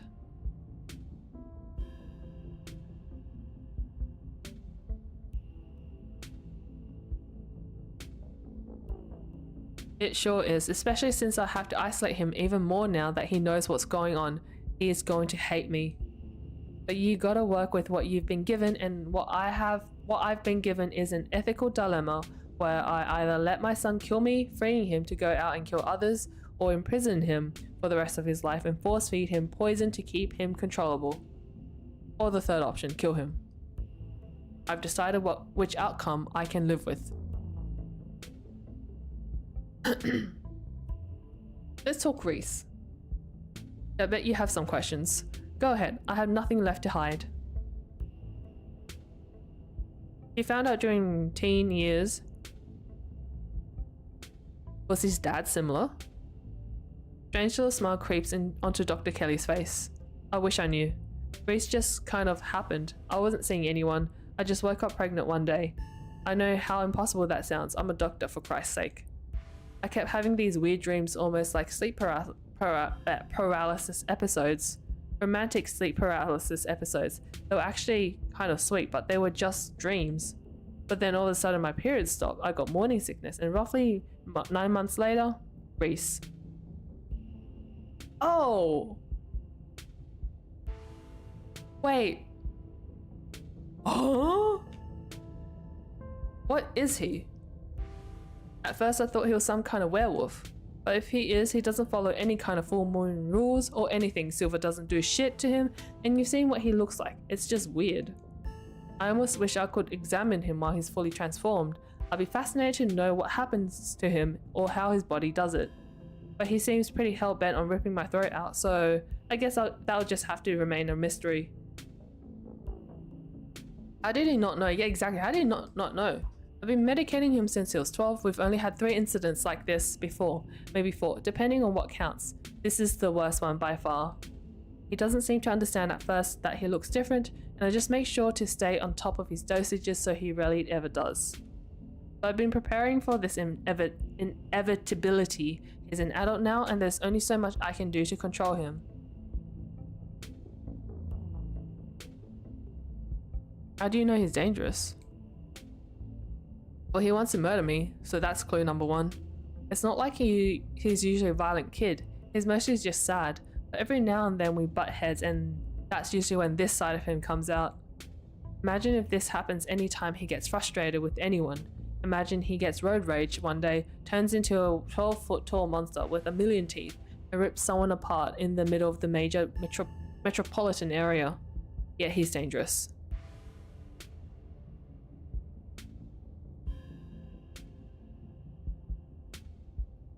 I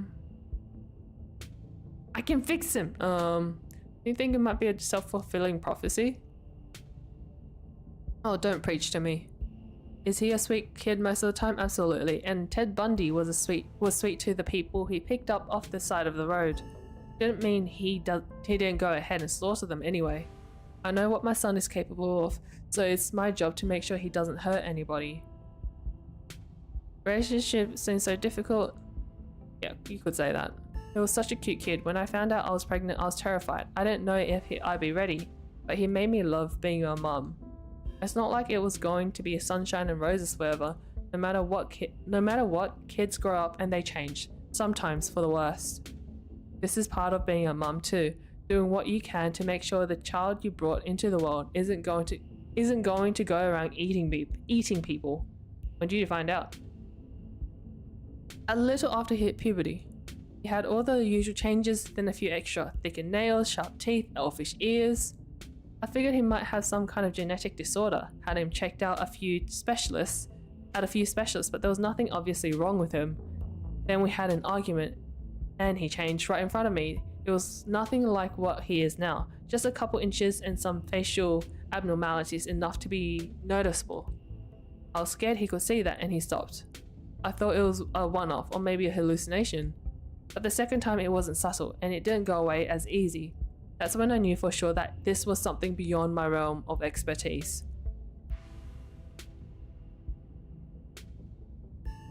What is this room? Old x-ray room, lead walls. After I realized this whole situation was a possibility, I had the door reinforced with special remote controlled locks. Glad it could finally come in handy. Oh, so that was the door. You got the secrets? You have it all. You have no idea how relieved I am to finally say all this shit out loud. The sound of distant breaking glass cuts through the silence of the clinic outside the safe room. Shit, this might be game time. Get those tranks ready. We have to get this door open before he crosses the hallway. Dr. Kelly opens the door. The two of you stare out into the hallway.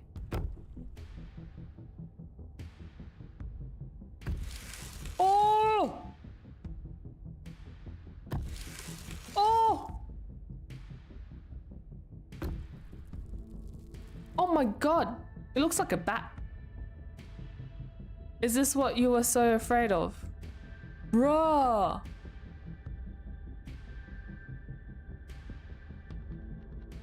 Hand over the tranquilizers. This is our shot. Tame the beast.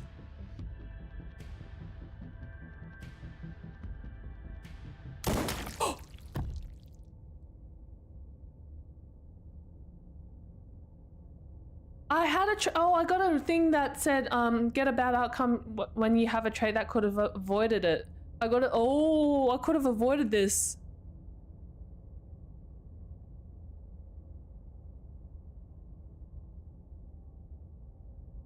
How could I have avoided it? Wait, what? I could have avoided this?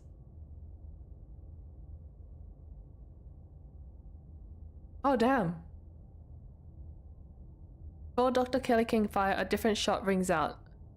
Reese's body is thrown to the wall, shotgun in hand. Your cousin rounds a corner and trains her weapon on his writhing body. Instead of running? Wait, what do you mean instead of running? Oh, so stay with him. Or follow him. Maybe he shouldn't have been born ugly, bro. Tabitha, what are you doing here? Stop it. Let me sedate him. We can deal with this non-lethally. Are you insane? That thing is trying to kill you. Help. Yes, sedate him. Leap forward, placing your body between Tabitha and the whimpering Reese, his face already trying to stitch himself back together as he writhes on the ground. You know, what the hell do you think you're doing? He's still a person. Person my ass. Did you see his face? Both of you shut up and let me drag him help me drag him into the safe room now. Turn to see Dr. Kelly already pulling her son towards the open doorway. Tabitha swings the gun onto her back, huffily jumping in to help Dr. Kelly. It's not long before his regenerating body is sealed away behind the door. Not exactly how I thought that would play out, but at least none of us are dead. If you've done any permanent damage to him, you're gonna be the one paying for the medical supplies, Miss Scarlet. You aren't seriously going to help that thing, to keep that thing alive, are you? It's clearly dangerous. What makes you think you can keep it locked up? It is my son, Miss Scarlet, and despite appearances, he is still human. I prefer you refer to him as such. And I've managed to keep him safely locked away and harmless for years. Sure, it'll be a little more difficult now that he knows about his condition, but that room is lined with lead. He's not going anywhere. He's human? Are you sure about that? Are we talking about the same guy? Trust me, I've done genetic tests. He is human somehow. And it's my job as his mother to protect him and to protect people from him. It's not a burden I take lightly. You don't have to worry about him getting out anytime soon.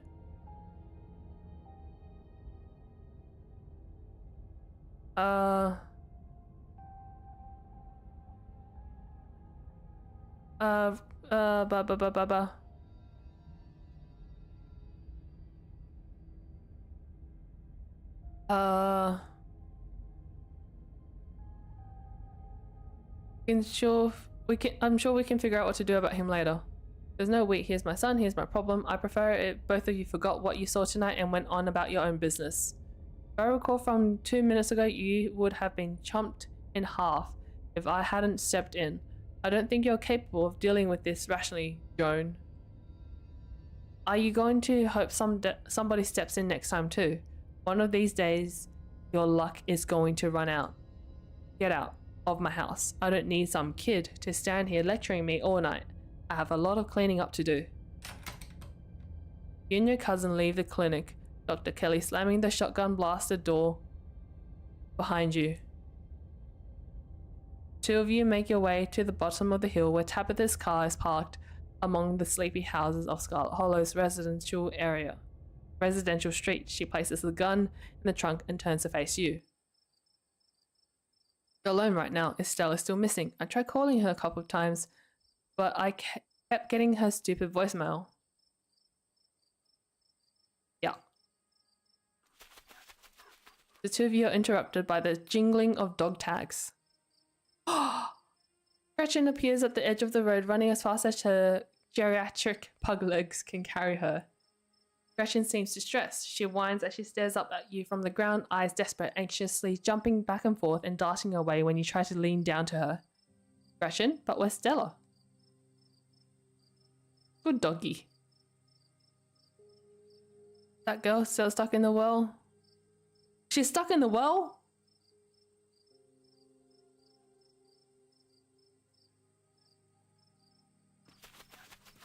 You and Tabitha follow Gretchen into the woods.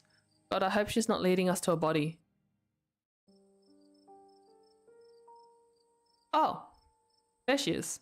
Gretchen nervously runs ahead of you and Tabitha looking back to make sure you're still there as she leads you into the dark woods. You feel along the trees thin and you find yourself on a steep hill by a 2-lane road lined on one side by sheer rock. There, sitting on a log, staring mournfully out at the asphalt, is Stella. You watch her from the underbrush. She's alive, thank God. Sounds more exasperated than relieved. Let's go talk to her. You two have a thing. I don't want to third wheel. Just happy to know she's okay. Besides, we've got baggage. I'll just make things worse. Doesn't matter, still have a thing. You two need to reconcile. We can both talk to her together. If the dog starts talking one of these days, I wouldn't be surprised. Talk to her together. That'll be easier.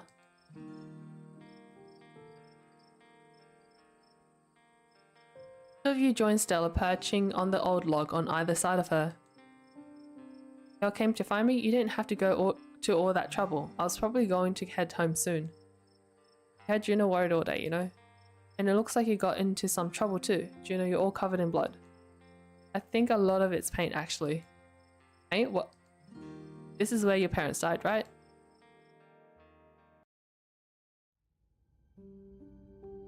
Ah.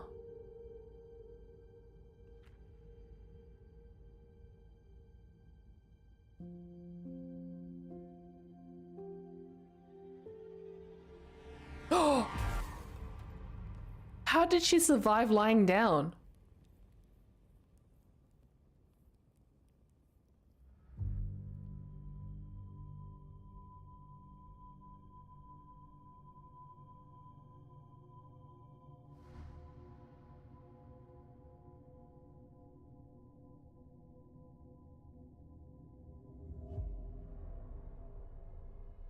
Oh.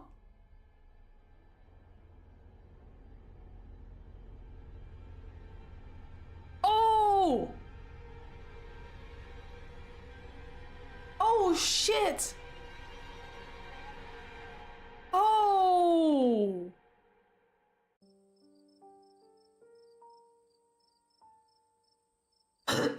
Holy shit!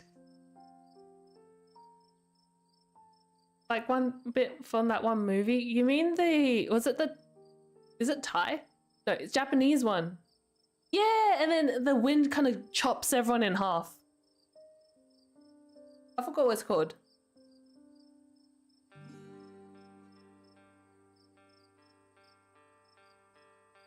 And the one girl, the main character was just like picking a pen up or something. Was it still Cable? I thought it was a killer wind. I thought it was a wind that was trying to find her and kill her. Oh, maybe not.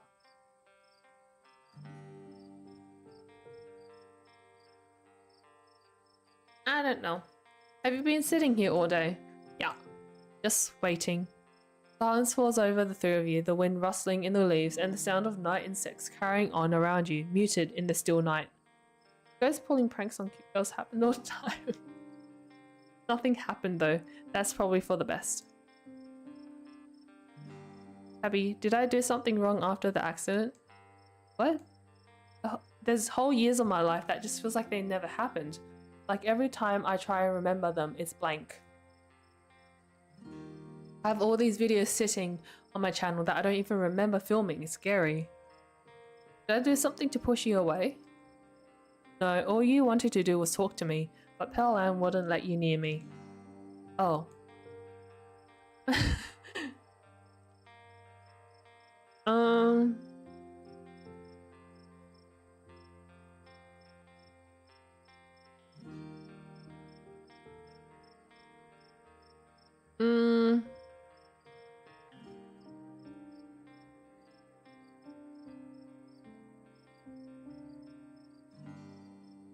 God, you're right. I was an adult when your parents died, Stella. It doesn't matter what Pearl Ann wanted. I pushed you away and I shouldn't have done that. I'm sorry. Abby. I miss you. Yeah. I've missed you too. The three of you stare out the quiet night. Into the quiet night. I think the accident is probably why I got into ghost hunting. I think I just wanted to see them again I wanted to know whether I even could. I never found anything, so I eventually gave up. Then last night happened, and I ran out here to see if maybe it would happen with them too. Even if it meant seeing the crash again or seeing them all messed up and dead. I just wanted to see them. It's been a whole day, I don't think they're coming. You want to say goodbye?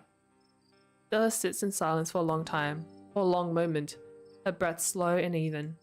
Goodbye, I love you, don't worry about me, I'm gonna be fine. Silent again as if waiting for a response. No response comes, but she smiles, a lively glimmer returning to her sad eyes. That kind of felt better. I don't think I realized how much I'd kind of trapped myself in my own head. Thank you for breaking me out of it, you two. Stella straightens up, stretching her back. Gretchen wags her tail, tags jingling in the quiet night air. We should probably head back, right? I haven't slept in a day. Did she tell you about what happened today? She doesn't need to hear. I don't think she needs to hear this. Keep the events that transpired at the clinic to yourself, at least for now. The three of you and Gretchen make your way back through the woods before arriving at Stella's house. This is me. Thanks again, you two. Time for us to get back to the estate. Abby, wait, before you go. Oh. Stella wraps her cousin in a tight hug. Oh. Oh, she's crying. Don't be a stranger, okay? Never again, I promise. You and Tabitha quietly return to the estate, both of you impossibly exhausted by the day's events. I've got to crash. I'll see you tomorrow. Heads to bed without another word. I got a bad ending. I got a notification thingy that said I got a bad ending despite having the attributes or traits to avoid it.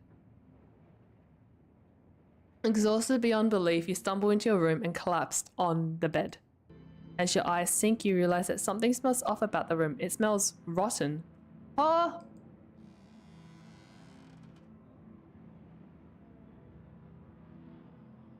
Oh! You jolt awake as the door creaks. Don't look so frightened. I was just going to say good night. What? What?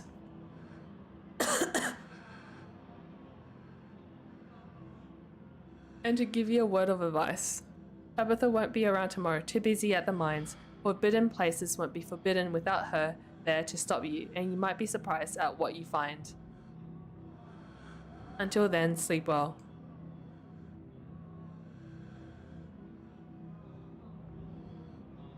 Wait, Wayne pauses at the door. Yes? Thought you wanted me to say the extent, aren't you going to lecture me? Why are you following me around? Why not Stella or Kanika or Sybil? Thanks for looking out for me. I don't need you looking out for me. Looking after me, I am glad you're okay. Gave you a run for your money. I thought you might have done something bad to Stella. Found my family death records today. Things aren't adding up. Flirt with Wayne. Bruh.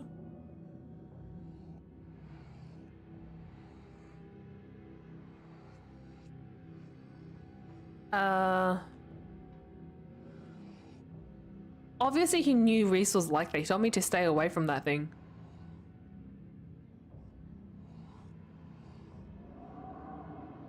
Things aren't adding up. Good, you're starting to see the holes then. Look for more. I thought you wanted me to stay at the estate. Aren't you gonna lecture me? We're free to make your own decisions, and those decisions have been made.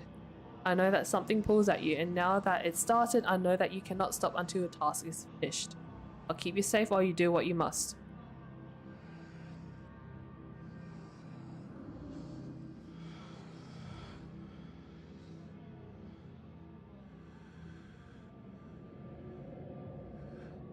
I knew he was different. How exactly I wasn't sure, but now I know.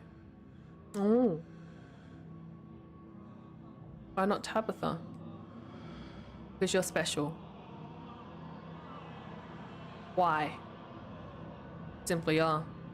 Do you not feel the ties that bind us? They are unbreakable. Is he my soulmate? Good night.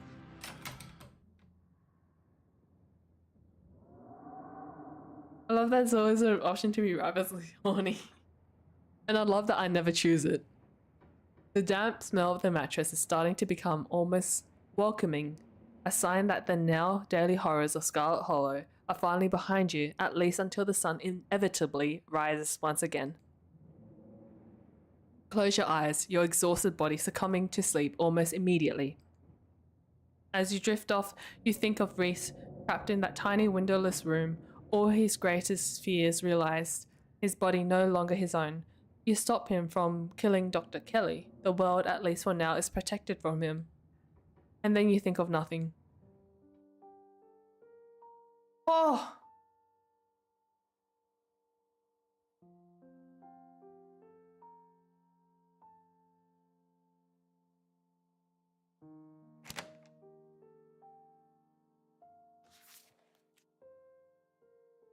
Oh!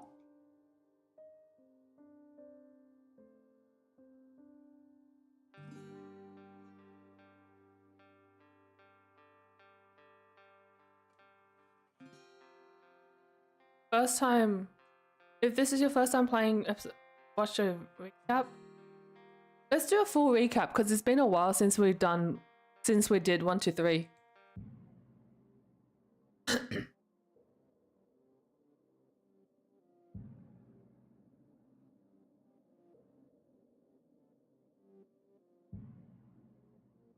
Yep, so Tabitha. Sounds so ominous. Yo.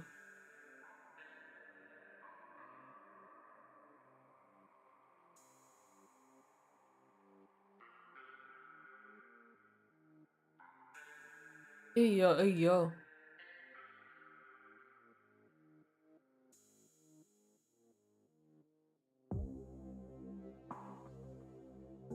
You have little faith in your memory. Do you have any faith in my memory? Welcome home. I don't think we've been here before. Why do you say welcome home?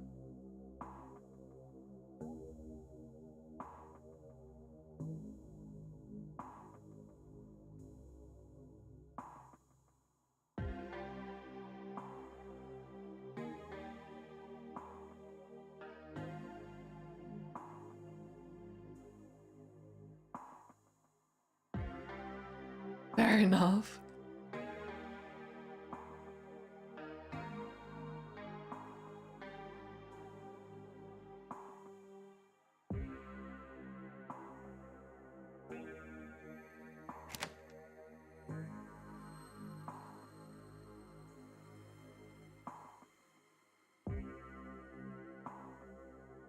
Who exactly is Wayne?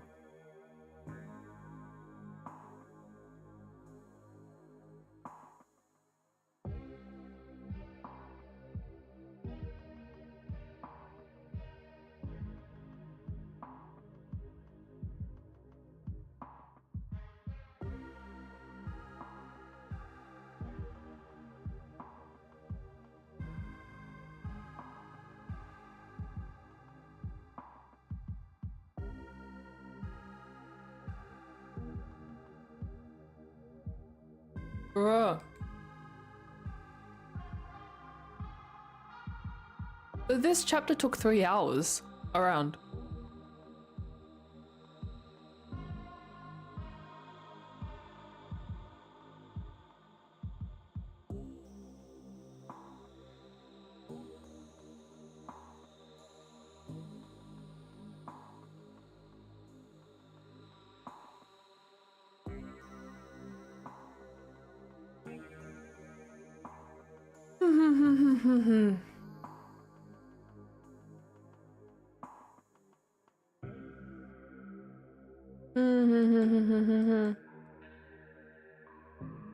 Oh, his dad was the one that got shot.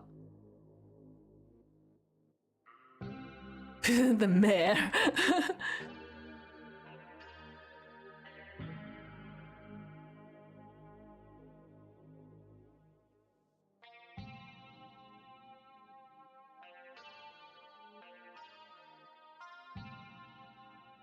Hmm.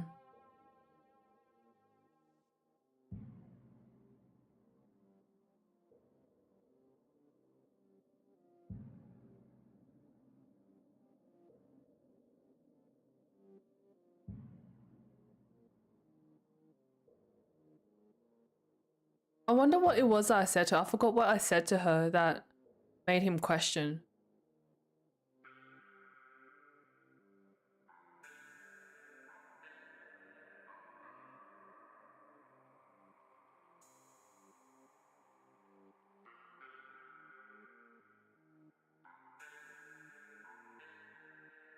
What did I say?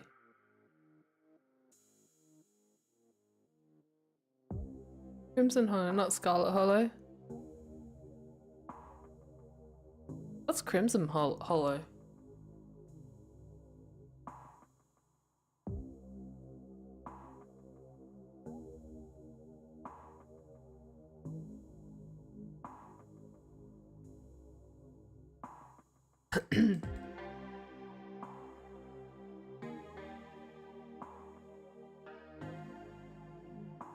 Hmm.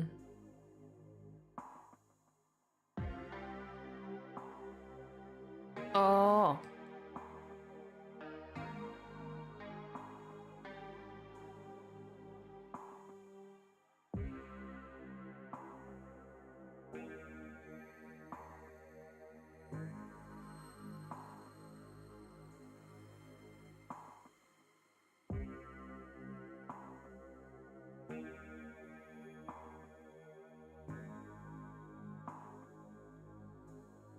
Hmm.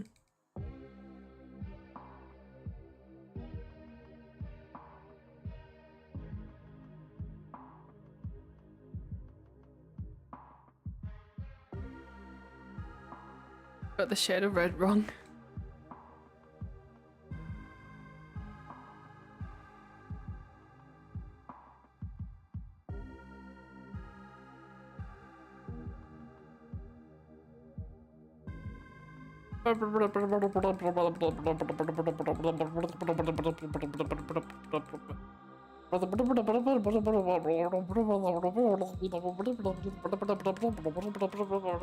Okay.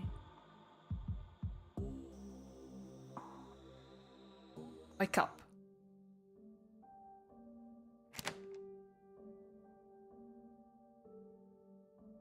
Okay. Good to be back, I guess. Good to be back at this Scarlet Hollow, I guess. Guy from click holding? What's click holding? What's click holding?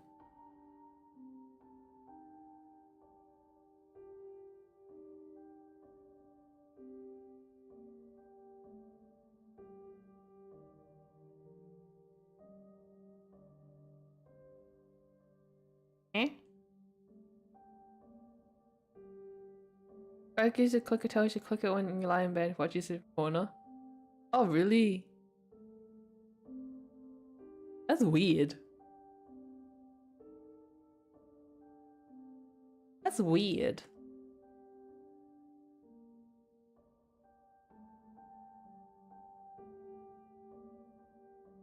Okay. Who do we raid?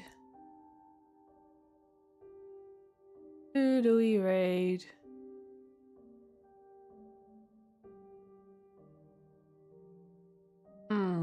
I'm also being cautious to not raid someone who's been live for a while.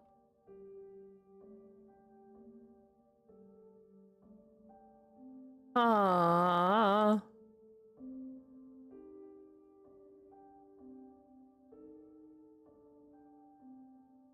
I also check how long they usually stream for.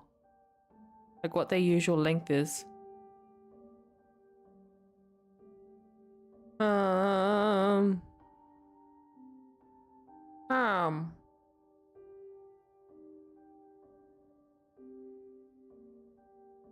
If they fell into a hole and came out the other side, there's a longy guy. Ah? Longy long guy.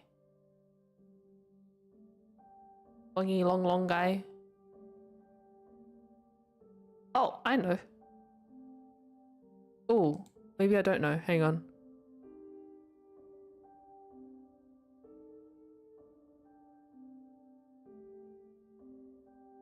Oh.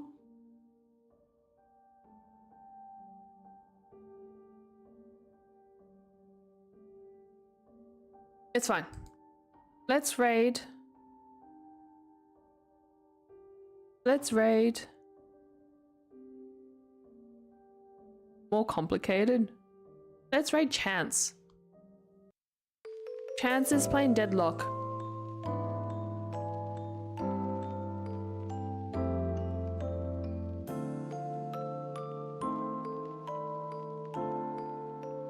Oh, thank you for hanging out, guys. Chance. Wait, is my credit's not working. No, my credits. It stopped working after I came back. Thanks for hanging out, guys, on YouTube. Bye bye bye.